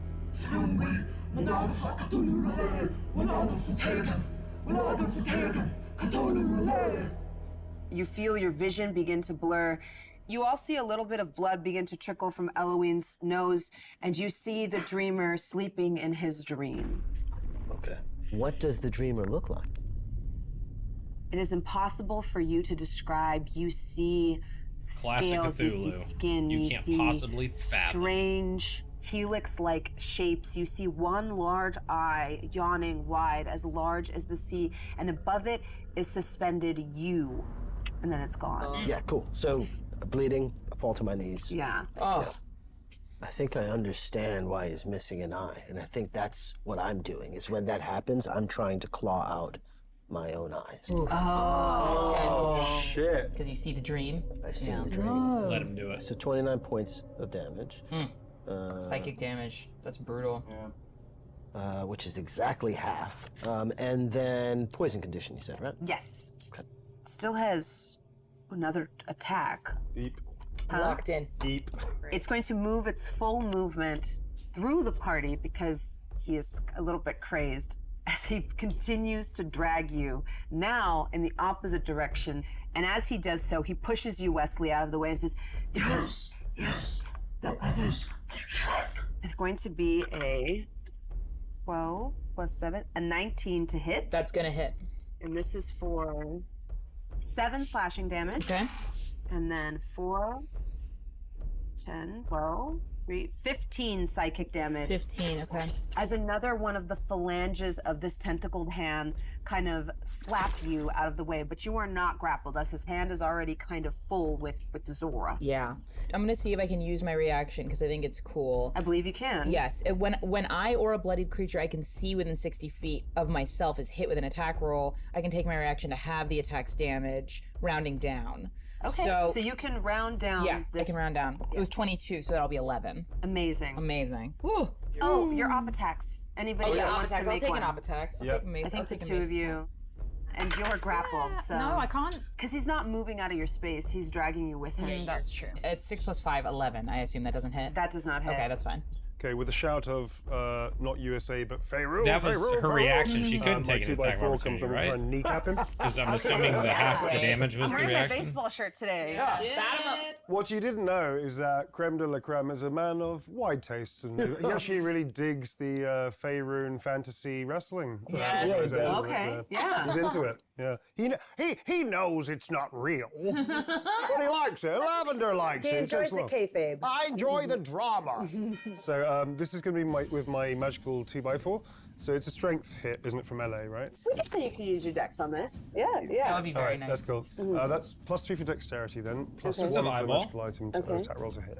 That's +1 on damage Plus as well. 4. 15 Plus 4. plus 4 for a 19. That's a hit. Then +1 on my Yeah, I I think it's D6 was just for a sitting club. around. I Using got like club. 3 If that's okay. short like a form club videos thing. out today, So and Club was stat like, block. I got We'll nothing say else. that So this is like a special club that you decided to use, cut which is it why you're on. quite dexterous with it. You've been Yeah. rehearsing your wrestling moves with Lavender. Oh, so Yes. Girl dads. Yes. They be choke slamming each other and stuff. Often, like, I'll just be tinkering away, and Lavender will come out of nowhere and just like dive, grab my head, and just. British, that's the bulldog. Yeah, nice bulldog one. Yeah, okay. that's great. So this is only going to be D4 plus 1 for damage. So that's fine. That is That's 2 plus 1 for 3 points of damage. He also now gets the slow condition. Fantastic. so I kneecapped So you him. do successfully kneecap him, Yep. and you notice he's moving slowly. Yeah, so it's -10 to his movement. -10 to his movement. As he kind of is shambling in this sort of weakened state, Wesley, it's your turn. Give me an insight check. Oh boy, every time I learn something, it makes me scared. That's an 8 plus 6, 14. 14.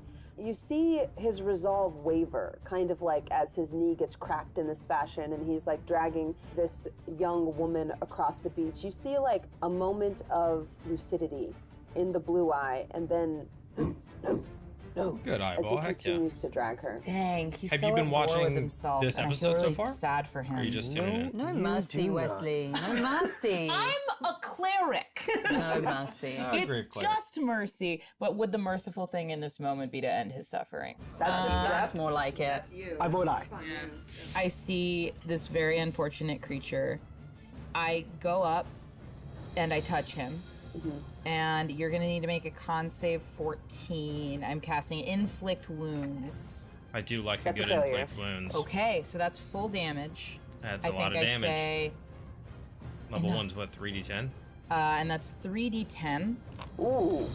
Nice. Yeah, inflict wounds is nasty. It is, I agree. 10, 14 necrotic damage. Give me an intimidation check with advantage. Ooh. Advantage. As you see his face begin to blacken and flake away, Oof. Nice. revealing scales underneath.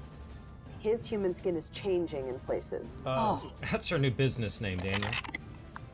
That is a 17 plus 1 for 18 Oh yeah, on how's the that going? intimidation check. Eyeball.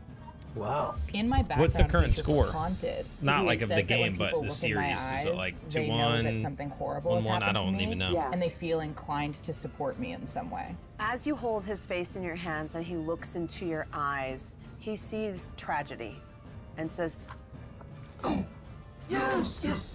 You were on the boat, Emily. You tried to help the captain. You got the fever, yes. I'd forgotten. and he releases you, Zora. Do I get the sense that he is not intending to be violent anymore in this moment? That he's Yes. Okay. I try to signal to the rest of the party that he's not fighting another. Grim's just standing there with his two before. I'm scratching my eyes out. I'm grabbing the amulet.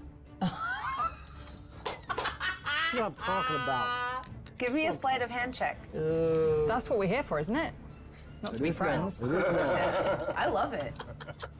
7. As you reach for the amulet, you see him clutch it close. And No, you mustn't.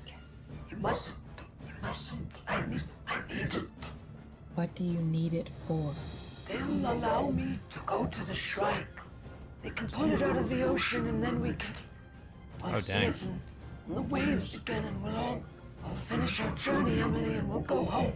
Will you take us there? Well, 2-2. I'll take you there and we can give them the amulet and they'll bring the shrike out of the deeps. We can sail. Wow, winning by 30 in Not on the basketball. ocean, but on the stars. God. Over the table, kind of inclined to kill this fucker and take it. Oh, completely. I don't know why we're hesitating. Because we don't know where to go. That's honestly, it's more like I'm like, there's something in the middle of the ocean. There's no way to get to the We ocean. really I don't. see your point of view. Like, we don't know anything. You know what I'm gonna say. You say to film. I'm gonna eat him. Yes, that's what I love cosmic horror. Ah. In this case, he says, You want to make it for yourselves. Maybe they'll, if you return it to them, maybe you'll have better luck than I did. We can take it for you. To them. If you tell us where they are. and he like extends his hand to you, kind of giving you the Sphinx amulet. Then yeah, I'll take it. And then with his other tentacled hand, he takes your hand holding the sickle and puts it at his throat. Give me a strength saving throw. Wowzers. That's diabolical. Strength is not my... You kind of want to fail this Yeah, one. it's a 5. Yeah. 5 minus 1, actually, for a 4. Yeah. Using your hand, Oh, he slowly saws open his own throat, I did ask for it. So saying the entire time,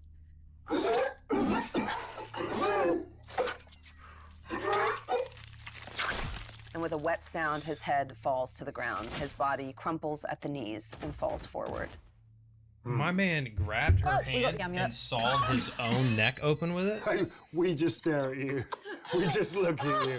Like, I don't know when those votes came out. I don't know why you're so attached to Dispel, this but this has weird probably been octopus man. recorded for like. I'm saying this over the 3 table, or but he 4 actually months. mutters to himself, well, I suppose she truly is dead. And that just reconfirms what he already knows. Yeah, your wife's dead, we know. This is the new Zora, you know? Yeah. She's I'm gonna in her- embrace it. She's in her villain era. I'm gonna embrace it. I know my prayers don't reach this place, but I pray that whatever was left of his soul finds rest. I'm behind the Are you group. still what's up, scratching your eyes Batsy? out? Yes, Maybe we and should... I start saying, I need to see again. I need to see again. And I start crawling towards him to grab his eye. I'm trying to rip my out and pull his eye.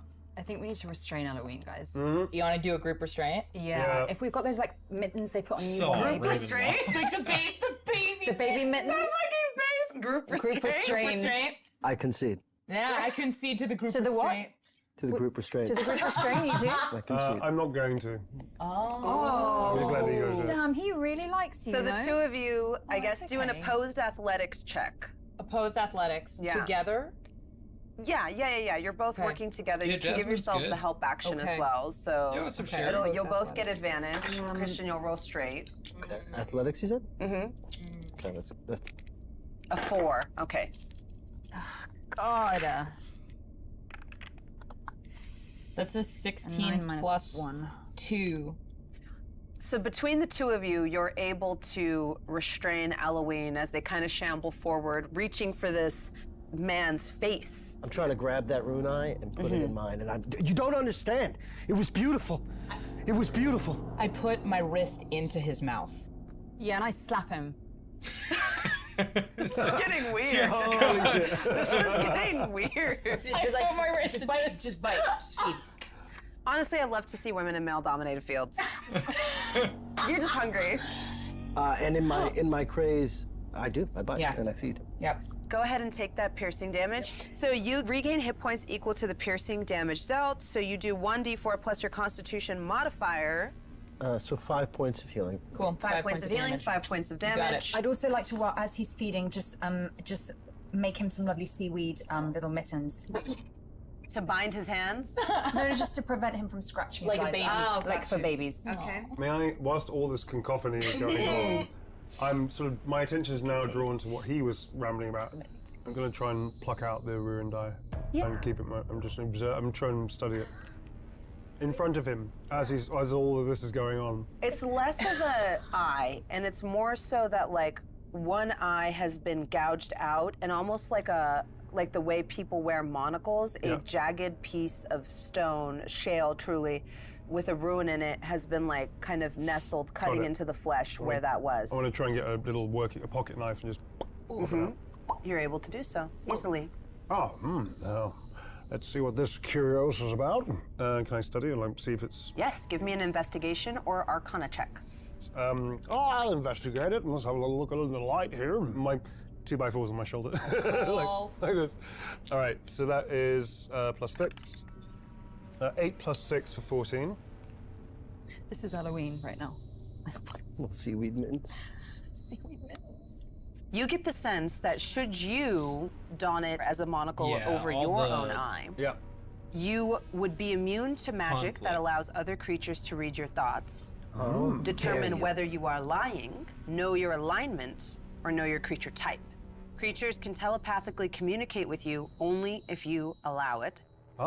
You can take a magic action to cause this artifact to become imperceptible until you take another magic action to make it perceptible. This is a ring of mind shielding, but it is a monocle of mind shielding. Well, that's great. If you die while wearing it, Oh. your soul enters it, Oh no! unless it already houses a soul. Cool. You don't know. I'm up for it. You can remain in the ring or depart for the afterlife. No way. So Awesome. could his soul be And in as there? long as your soul is in the ring, you can telepathically communicate with any creature wearing it. Awesome. Oh, interesting. I'd like to fashion it. I'd like to take out the glass lens of my pince nez, and I'd like to attach it to that Yeah. and sort of like jury rig a very quick tinkering Yeah. and put it into them and put it back on. Is old tentacle man's soul in there? He died while wearing it. As you don it, Unless it was already taken. that's a very good question. I like the fact that it's now multicolored. How exciting and cool. You hear in your mind, Yes, you know. You've seen him, the dreamer, the boat. We can take to the skies, we can leave, we can find her. We can find little Lavindria. And yes, we have to awaken the dreamer and come out of the dream. I know the incantation, but our mouths are too small, our flesh confines us. We cannot speak the words loud enough for him to hear. No, but, the other god, they worship the deep one.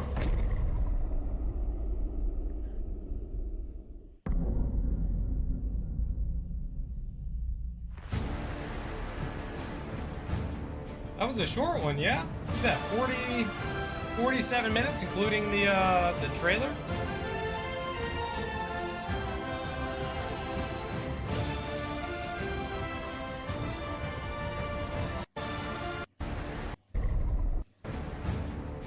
this right here, dang it.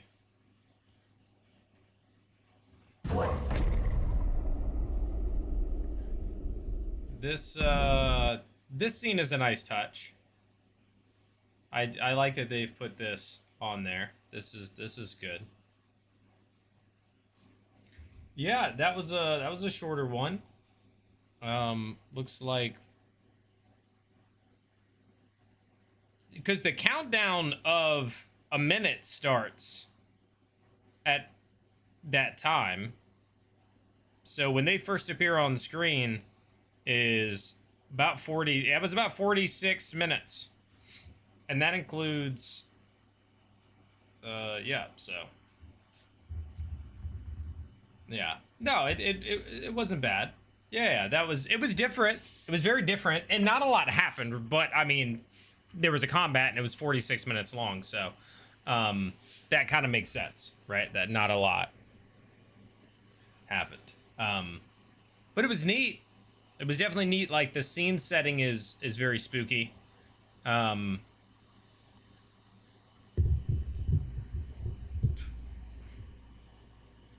Cult of the Scaly Abyss is being referenced at the end. Their god is a demon. Oh. What's in story-wise whole time? Did we get an? I mean, maybe I wasn't locked in enough. Did we get a ton of story to be locked in to be locked in about? But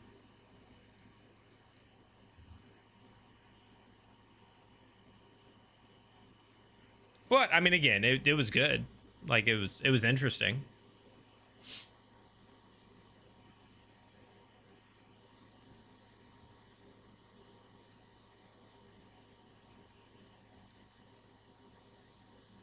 I'd like to see more. Yeah. I wonder if this is just going to be shorter all around, right? Like, are we about to get, like, basically 45-minute to 1 hour episodes for these 4? So, you know, by the end of it, it's basically going to have average out to about 4.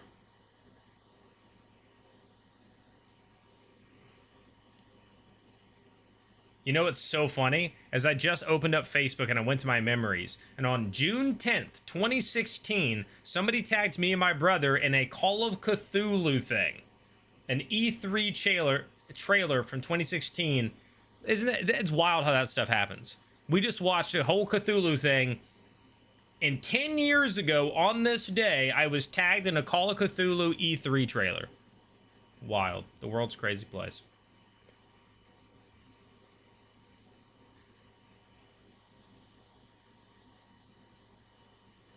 I mean, tentacle guys and ripping eyes, all I need. Fair enough. Fair enough. Yeah, I mean, I'll finish it out, especially if the episodes are that short. You know, again, they're entertaining enough that, like, it's cool. You know, like, definitely has its hiccups. I mean, no doubt about that with, like, playing the game, but they're entertaining. Deborah throwing out her little jokes here and there and being the dirty mind of the table, and then you of course have, well, I don't think AI went back and changed what happened 10 years ago, but Neil's crushing it as Krim and all that sort of stuff, so.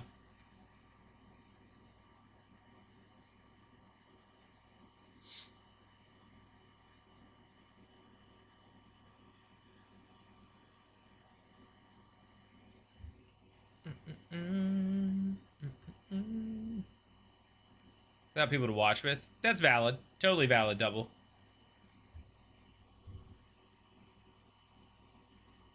Nothing wrong with that. I mean, there's plenty of things that are good as that goes. Can you watch? But I think just reaffirms about it. So I know I've asked before, like, when you say it reaffirms, was there like a particular thing? Was it again like was it the persuasion thing? Is it the looseness of the rules, or is it something else?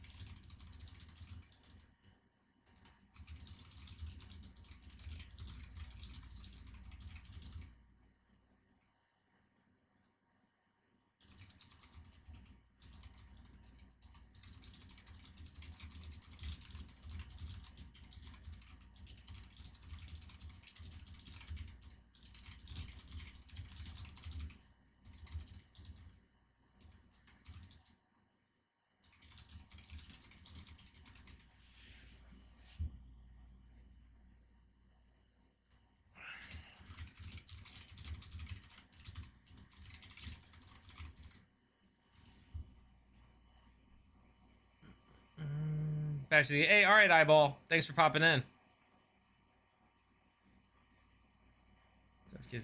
City Council of Darkness tonight. Nice. You've really been enjoying that, Daniel. I wish other people were also watching it for you to engage with. Yeah, because you post all your quotes in there, and I'm like, some of these are bangers. But yeah. Let's have trouble understanding Jasmine when she used the voice change. No. There were a couple times in this episode, Steve. Yeah, no, that this is probably the first episode where I was like, okay, I don't know what she just said. I think it was the voice she was trying to do with something being layered on top just kind of made it a little too convoluted. I 100% agree. Party Steve, yeah. Peace out, Daniel. Thanks for hanging. Pretty much. I'm not an expert by any means, but it doesn't hit like with Matt or Brennan.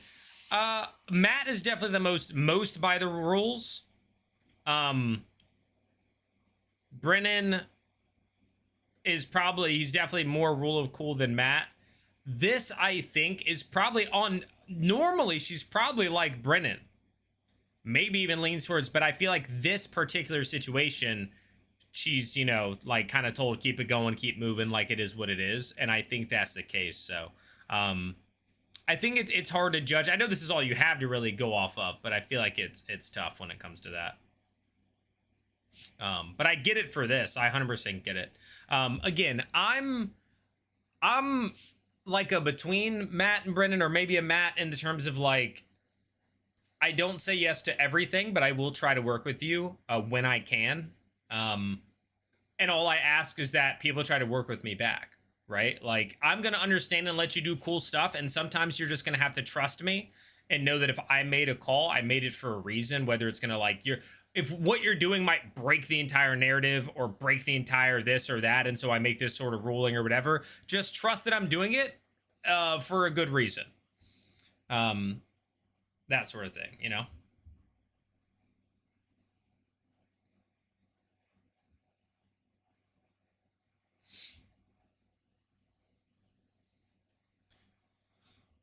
Ha, here. Love it, Party Steve.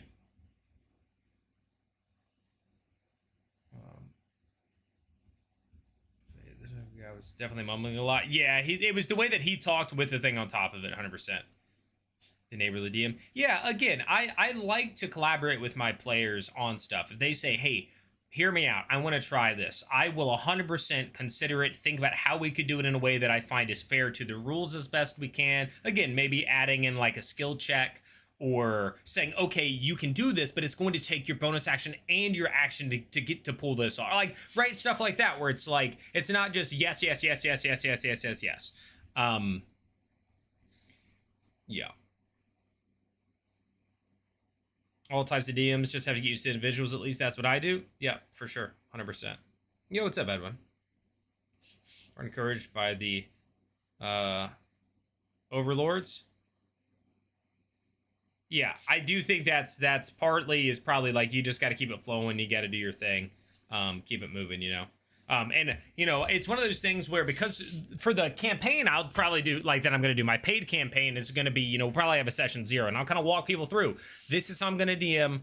This is how, I typically am. This is how, what, blah, blah, blah, blah. One shots, you can't really do that as much. Like, I'll give a little spiel at the start of these paid one shots coming up, where I'll say, hey, this is kind of how we're doing it. Work with me here. We're all trying to have a good time, but like, we're not going to have a whole thing about it. And I just have to hope that people, understand. And we all work together to have a good time with it. My approach is really cool. I'm willing to step out of raw to reward player creativity. If every wacky idea is cool, you're no longer rewarding creativity. Yeah, that's fair. I just try to attach it to something within the game most of the time, if I'm trying to allow something. And I'm more of I want to keep things flowing. So like, if there's a little thing that is going to bog down to think about, I'm all about just like, I'll allow it. Let's keep going. Right? Again, if it's like relatively small stuff, I can think of 1 or 2 things that happened in the IRL one shot I did the other day, where the person's like, oh, this and that. And I'm just like, I'm good with it. Like, I wrote down the damage and was just like, cool. That's like, you hit him for 7, I accept. Like, we don't need to get into like, oh, could I have this and that? Like, you know, again, I'm giving you the free 7 points of damage, and let's keep it rocking. You know. Gotta go happy. Hey, thanks, AKA. See you in the pre-show tomorrow. Or about setting precedents that I won't remember. Totally fair, Pirate DC. Totally. No, I agree with you on that. Where it's like, well, you allowed that one thing 7 months ago, and that person on the fly said that, but you're not letting this happen. Need to learn to check out the Discord for more. Well, so I just added a role to you that when I tag everybody that has shown interest, you will also get a notification. So you now have that. If you're interested, the 3 session times aren't like filled up. So there's a Friday at 7 p.m. There's 12:30 on Sunday. These are all Eastern times. And there's 6 p.m. on Sunday. I'm going to see some people, because one person said they couldn't do it, but if it started at like 6, they could. Or if it moved from 6 to 7, they could. So we'll see. But yeah, there's a poll in that chat. The paid game chat, there's a poll in there for those 3 times. And I'm going to try to get 2 games going. So like if enough people select both Friday and Sunday, then I'll run Friday and Sunday. But I have to figure out, right? Like right now, I'm looking at the selections. But it looks like 2 people swapped off of Sunday at 6. I might have lost 2 people. So either way, check it out if you want to. There's no pressure at all. Again, nobody, you know, I'm not expecting anybody to do them. It's just, you know.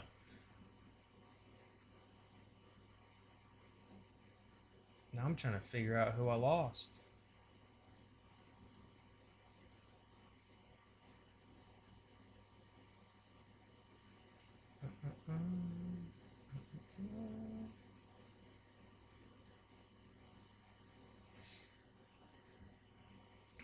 Be something I try.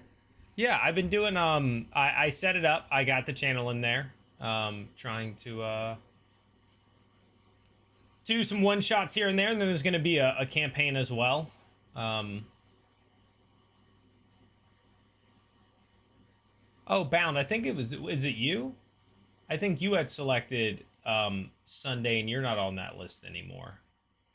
Which again, it's totally fine. I'm just trying to figure out how it changed. Because I think I had 6 at that time, and now there's only 4. Yeah. So yeah, whatever times you can select more than one time. And I will add that poll to you, or that role to you as well, a bit. You can select more, because the idea is that like if you can play all 3 and then select all 3, and I'm gonna try to be like, okay, then you're gonna be in the group that plays this day, and you do like that sort of thing. Which I'll try to set at least a Friday game if there's gonna be one tomorrow. But I'm not sure there is. It looks like right now it's looking more like Sundays. Sunday I'm thinking of Software Friday. Okay, no worries. Again, no, I just noticed it. I was like, oh, I was trying to figure out who was missing. So, you know, again, do what you got to do. There's no pressure at all. I'm just trying to figure out the logistics. Right now, it looks like 4 people.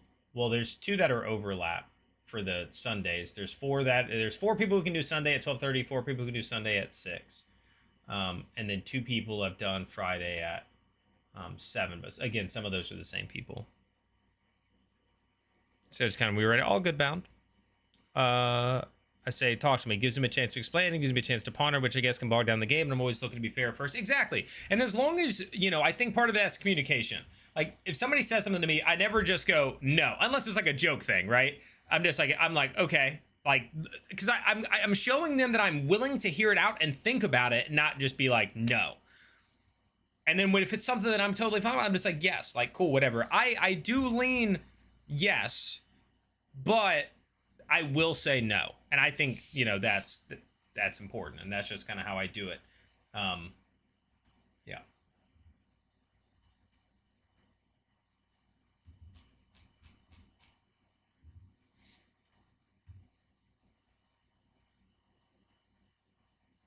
But Yeah, I hope the one shot is fun. I hope people enjoy it.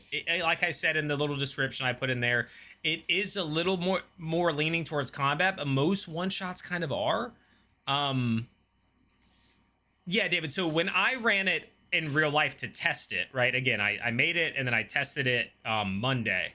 There was a party of 5. But I could definitely do 4 or 5.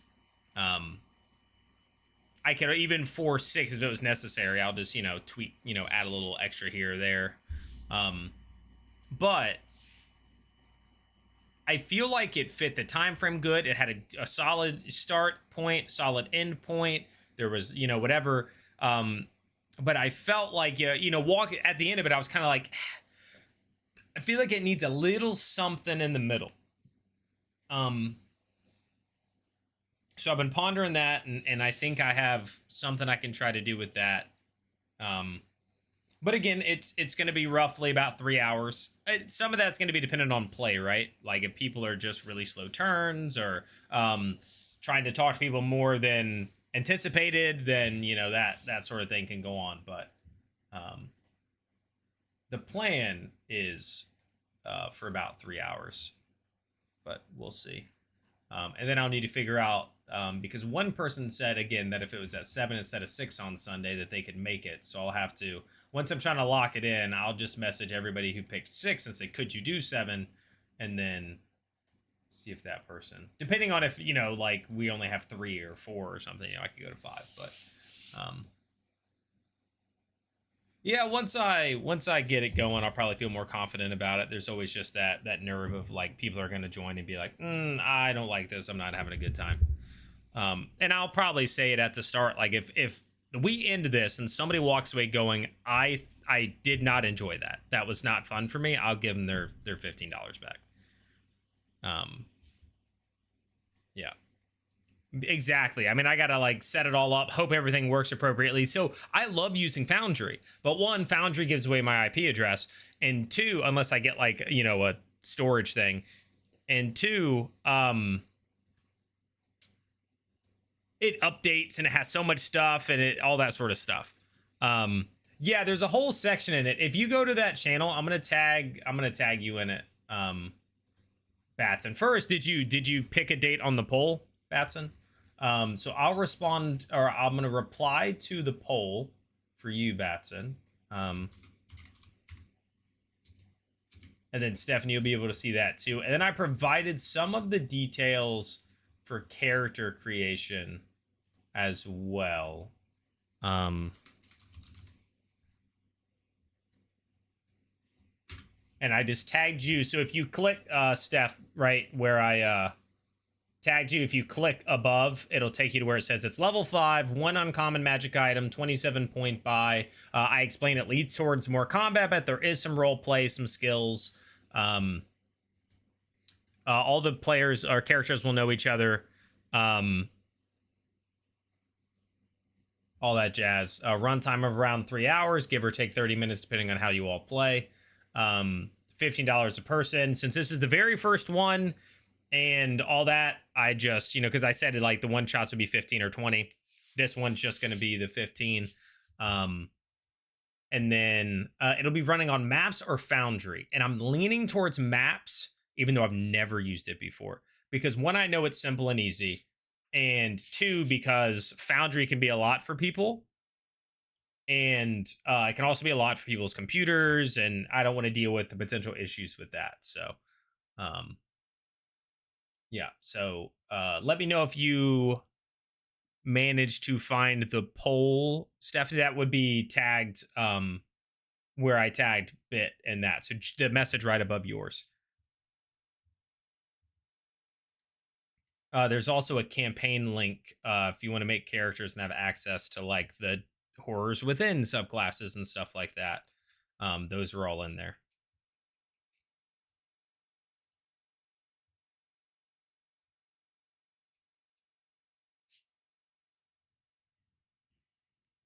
No, that's totally valid. Yeah, you're right. 100% I should pin those. I'm going to do that right now.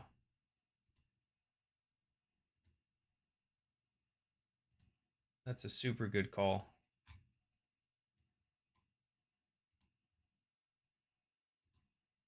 And this will get smoother as it goes, right? Like I'm still figuring out like the right ways to approach this, given the just the whole way that I'm doing it by just like trying to get it through Discord and stuff. So all right. I might be doing back-to-back games on Sunday. That might be I might be doing back-to-back games on Sunday. Because those are the times that have the most people signed up. Because Slice had signed up for the wrong. Oh, we fixed it. Okay, so right now I have 6 that can do either, but some of them are the same people. Like Summer and Kelly are in both the 12:30. Oh, and Steph. So 3 people that are in the 12:30 could also do the 6. So if you take 2, I don't know. I'll figure it out.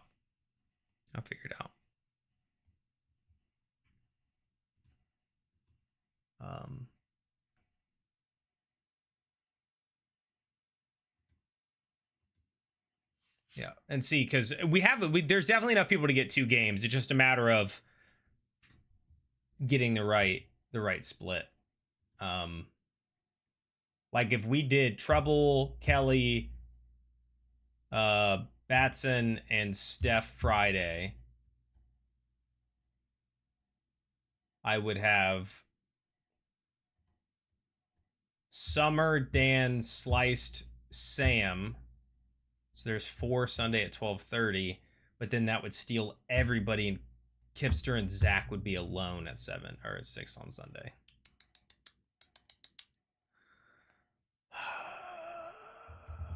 I could probably get somebody to play with them though and fill that.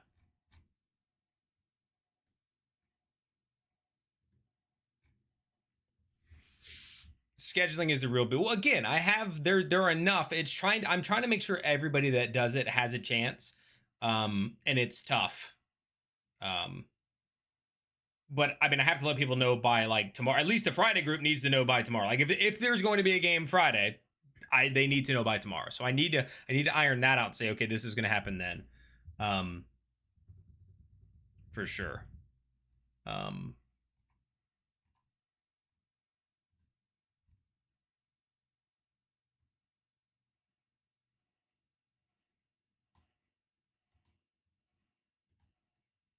I could get.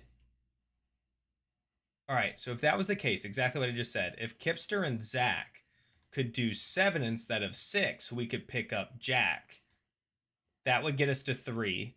I could potentially convince like an IRL friend to join to make 4. If nobody else signs up for that time. But it looks like, like again, I ran it with 5 and it looks like I might be able to get 3 groups of 4. That would allow everybody who signed up to get in a game. And also have me running 3 games in 3 days. And then playing in a game on Saturday. 4 games of D&D in 3 days, baby.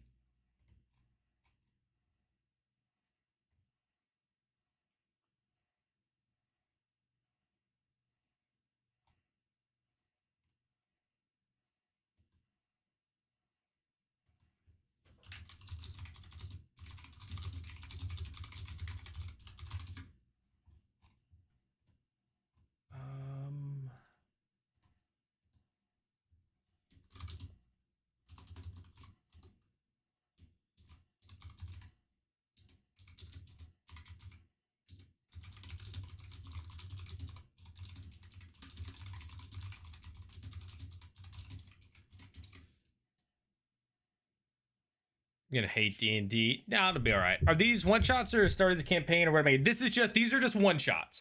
So one of this is to get me, feeling some of the players to get a vibe of me, and then I will get to I'm going to start a campaign. That is at least the idea. Maybe after this, I'm like, never mind, right? But the idea is that I would do some one shots every month, and I'd also have one campaign that is ongoing. Again, I'm only going to be able to have like 4 to 6 players in that campaign. That campaign is going to be $25 each session, because because way more work goes into a campaign. So these are one shots, and this is more of a, you get to see how I am as a dungeon master, which, you know, it's hard. You don't really get to fully spread your wings as a dungeon master in one shots, but I'm going to try to at least give a taste of what I can be like. And also get a vibe for players, because there's going to be players maybe out there, hopefully not, that I don't mesh with, they don't mesh with me, we're just not a good fit. And so that's a chance for them to do that before committing to something longer.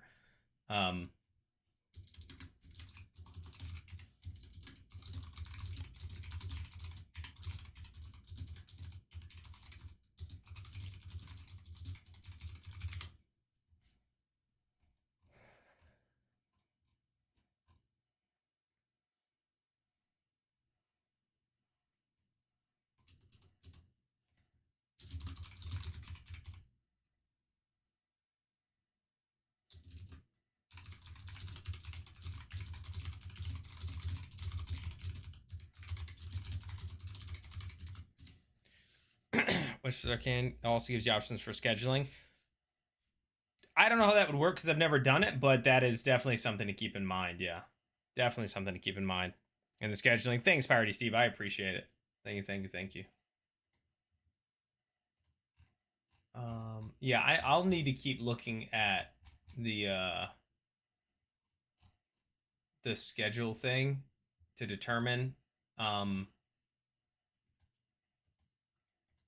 Because the other thing right now, it looks like Trouble can only do... That's the other person who I think changed their schedule. I think Trouble was on all 3 days, and now it's just Friday. So...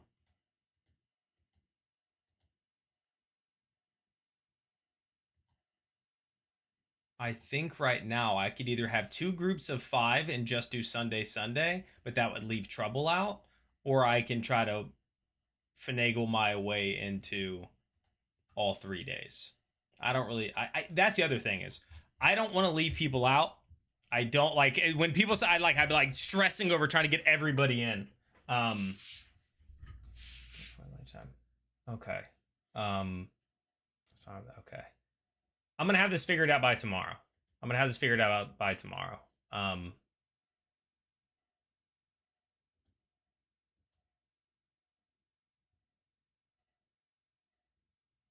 Steph, that's also in the pinned.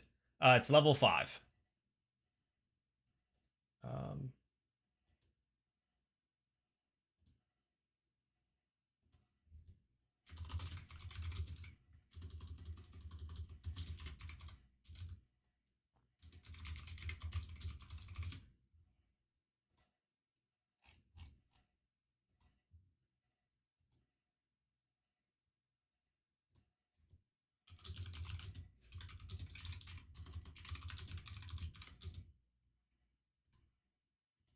I also put the campaign link there as well, Stephanie, so you can do that. I know. I just have a hard time with that. That's all. Yeah.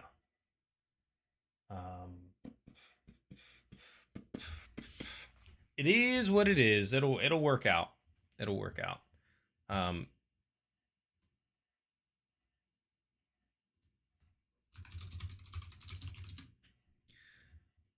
I mean, you can play whatever you want, Batson.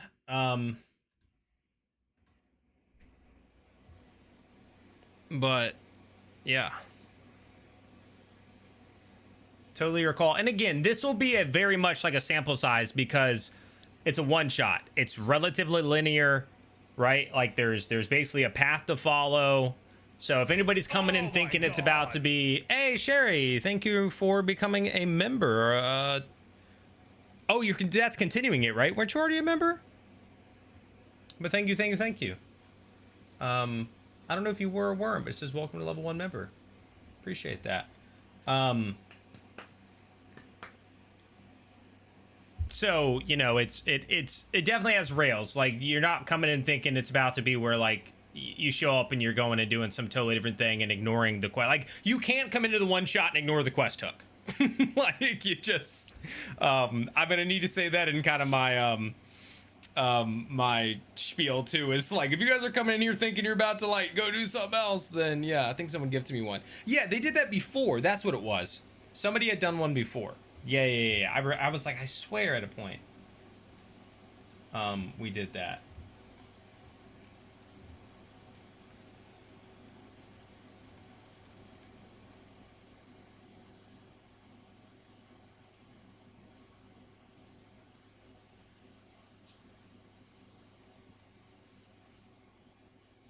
I really don't know why all my shorts are doing so bad. Like, I make a short saying new magic items, and it gets 650 short views. Like, shorts. Legend of Zelda is getting a remake, 830. Fable gameplay, 830.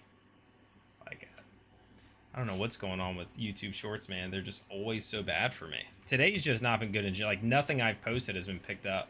I mean, maybe the content sucks, but the Fable gameplay is 1.3K on TikTok. The magic items one is 3.6K. Yeah, none of popped off. It's just a bad day for my content. I got 121,000 views on TikTok from my thing about the guy being mad at Brennan.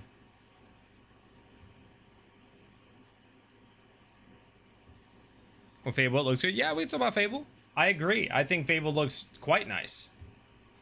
There's the part of me that has that nostalgia for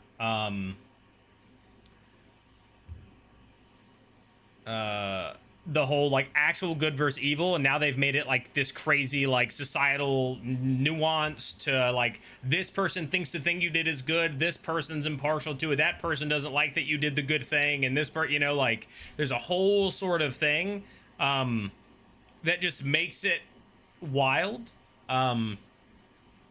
Yeah, and then there's like the standards for marriage and stuff where like they go to marry that lady or invite her on a date, and she's like, oh, here are my standards. You need to be an entrepreneur. You need to dress really nicely. And I'm like, what is happening right now? Like, what?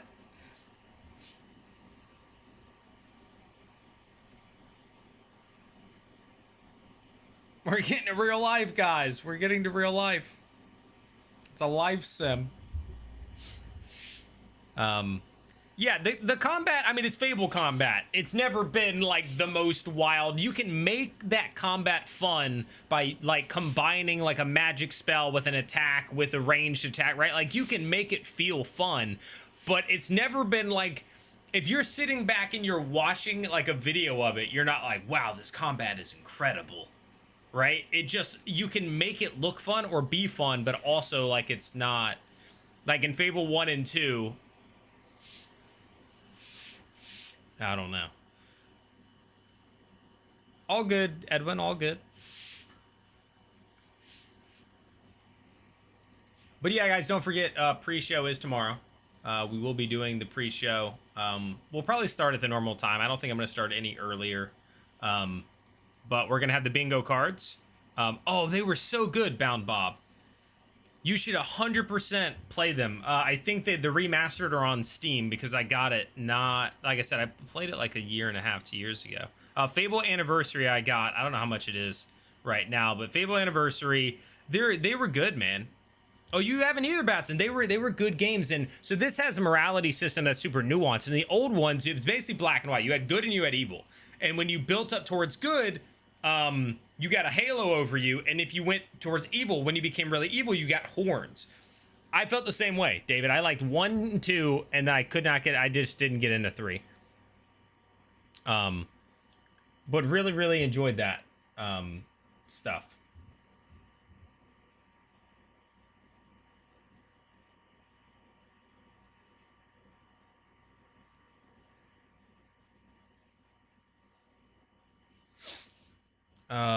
I would recommend playing it. I don't know. I guess I didn't get Fable 2. I played Fable 1 on stream not that long ago. Maybe I need to play, get Fable 2 and play that on stream at some point so folks can check it out. But it's cool. It's a fun game. You know, again, you have like ranged, you have melee, you have magic, and you can combine them and swap between them, and yeah.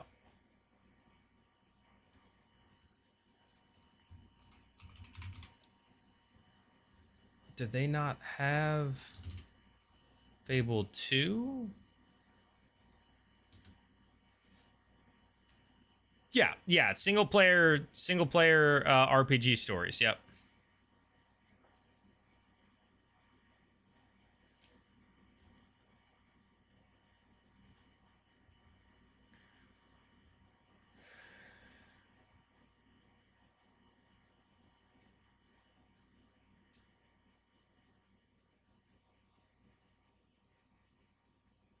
Nice, Edwin. Heck yeah.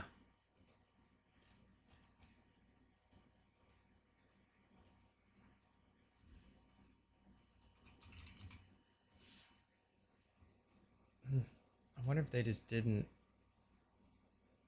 make a second one. Like a anniversary edition or something. Because I just searched like Fable 2 and nothing came up.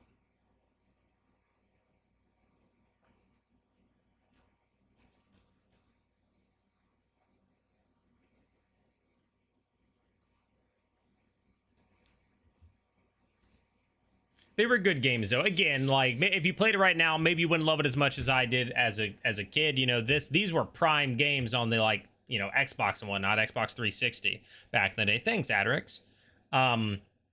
So Fable was absolutely amazing then. And again, when I played it a year and a half ago, I still enjoyed it. 100% still enjoyed Fable. So.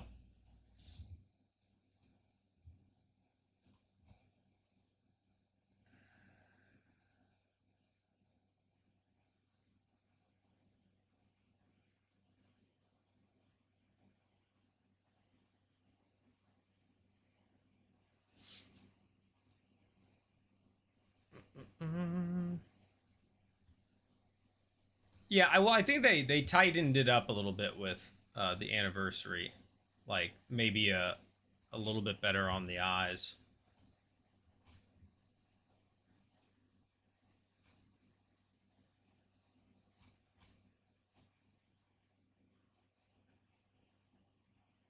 Magic the game, it's pretty neat.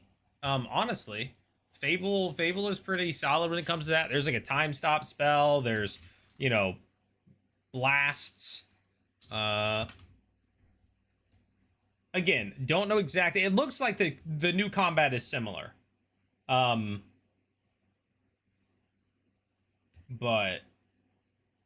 let's I'll pull up a demo real quick. I'm gonna go back to the other scene just so you can see it. Or wait, maybe I can do. No. Deep in the forest of Albion lay the small town of Oakvale. So this is how it starts, right? Like you get a little narration, all that, but we'll skip ahead to the point. You get a childhood. In the old games, you played as a kid at first. Maybe later, but hurry before I eat them myself. But then stuff happens, so you go to the guild, the Heroes Guild. You go through a whole training thing where you fight with people and.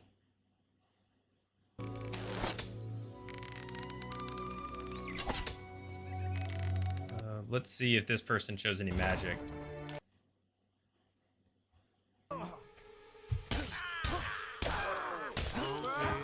Shall we go?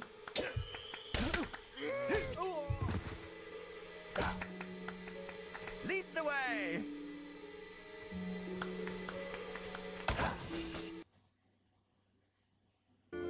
With ya! Slit their ears off the buggers. The music was always really nice with this. Lots of different voice lines and stuff. Bring it on! I think we can do a special offer for you, sir. There are more bandits around these days. How may I help you today? I think we can do a special offer for you, sir.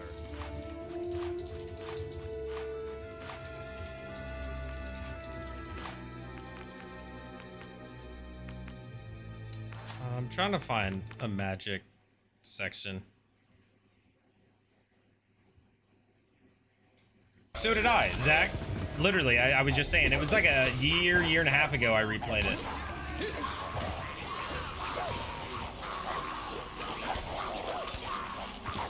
but you can block, and they can block, and all that sort of jazz. You have like a bar that you like can like rotate to decide what you're doing. Like spells, all that you have your mana pot over here because you have your HP and your mana.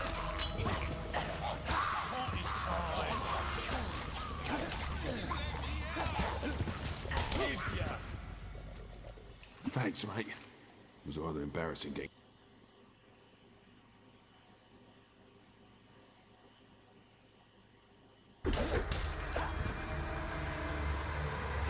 Oh, the arena. Always tell me this one gives them the biggest...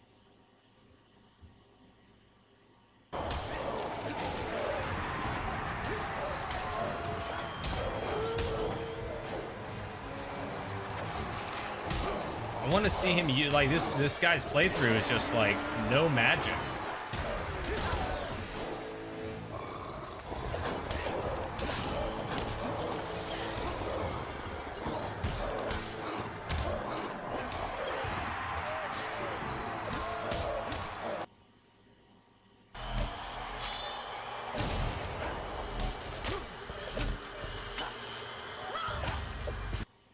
Let me find somebody else's. Hello, and welcome to Father to receive your reward. This guild apprentice by miles. You're the most arrogant. That's This is very difficult. We're discussing.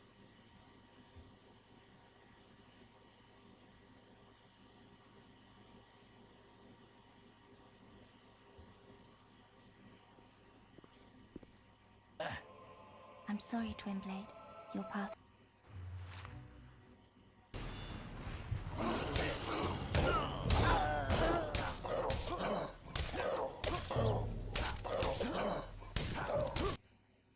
This guy's recording quality isn't quite as good. Also, lots of different armor sets and stuff. You can make your guy look pretty neat. Different weapons that you can use as well. You got the teleportation shrines. You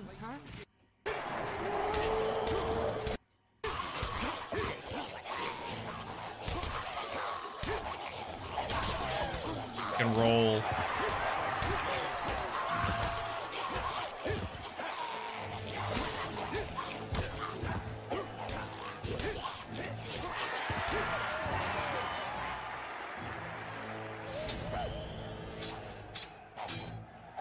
Oh, so that's a spell.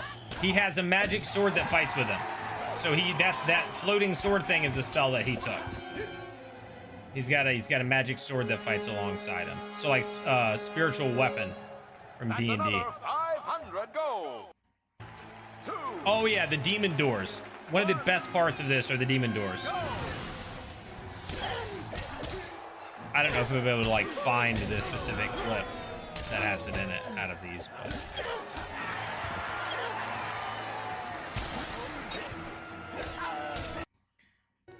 So, demon doors are talking doors, or doors that, oh, there might be one around where he's at here.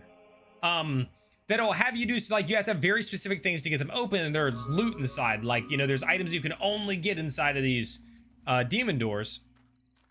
And one of them will be like, you have to bring, like, when you're talking to the door, there has to be a chicken with you.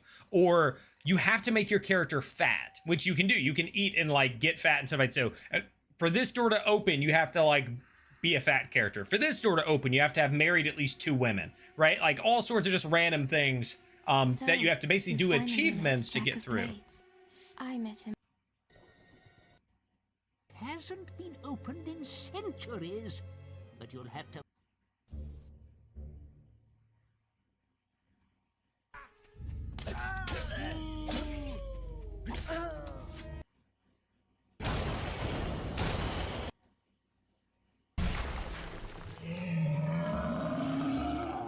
Oh, he's fighting the big boys. Hiding behind the rock. Yeah, see, look at his sword with that magic on it. Nice. What's this?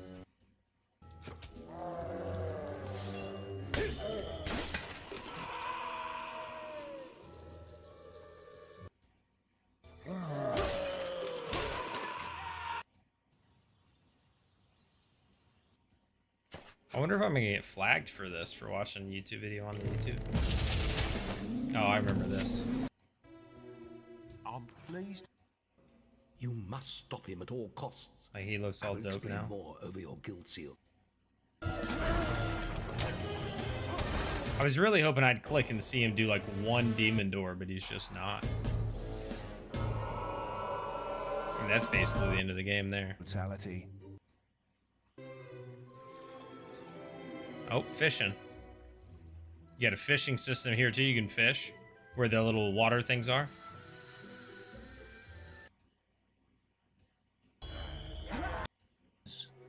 Know what I mean? Crunchy chick. Wonder where that.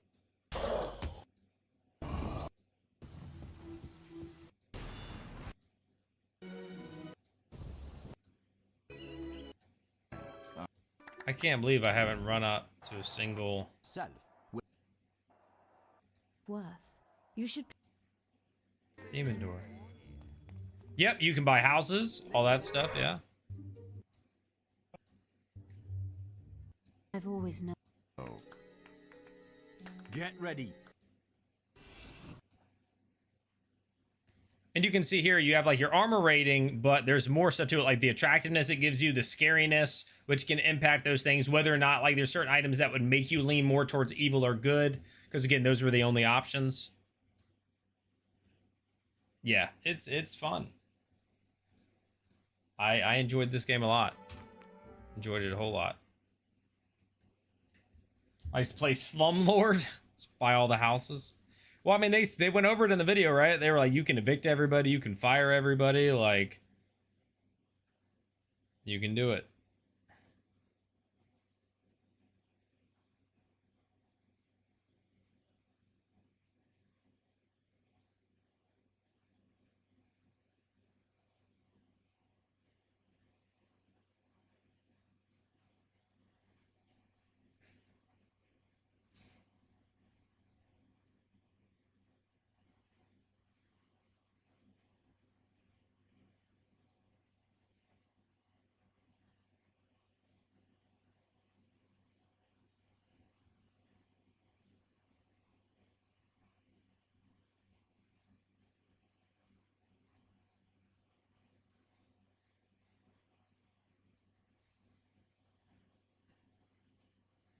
Some people are on me because I said in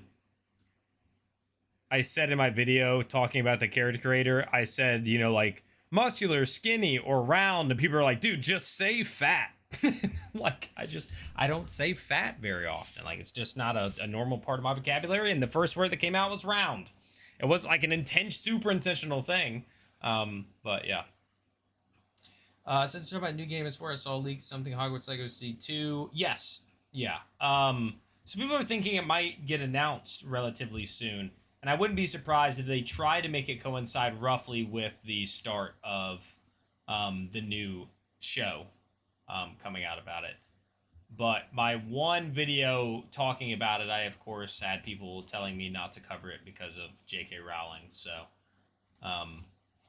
yeah, I really did enjoy the first one. No, there's talk of a whole Hogwarts Legacy 2 out there. So, we'll see.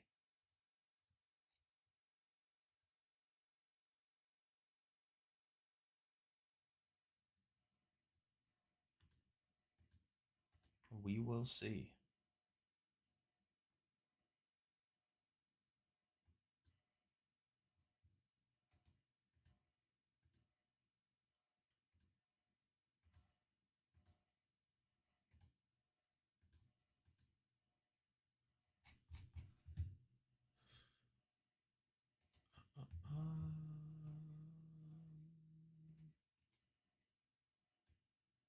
Yeah, I really enjoyed it. The one thing that I was most hesitant about going in was the combat, and then I actually enjoyed the combat. Like, again, they made it engaging. You know, were there a bunch of parts that were hard? No, but there was once or twice at least that I was like, okay, this is more difficult. Maybe even 3 times. But yeah, I did enjoy it. I thought it looked pretty solid. I loved flying around. I loved all the things you could collect in the game. Like, they give you more to do for just like collecting stuff and all that jazz. So yeah, it was all super dope.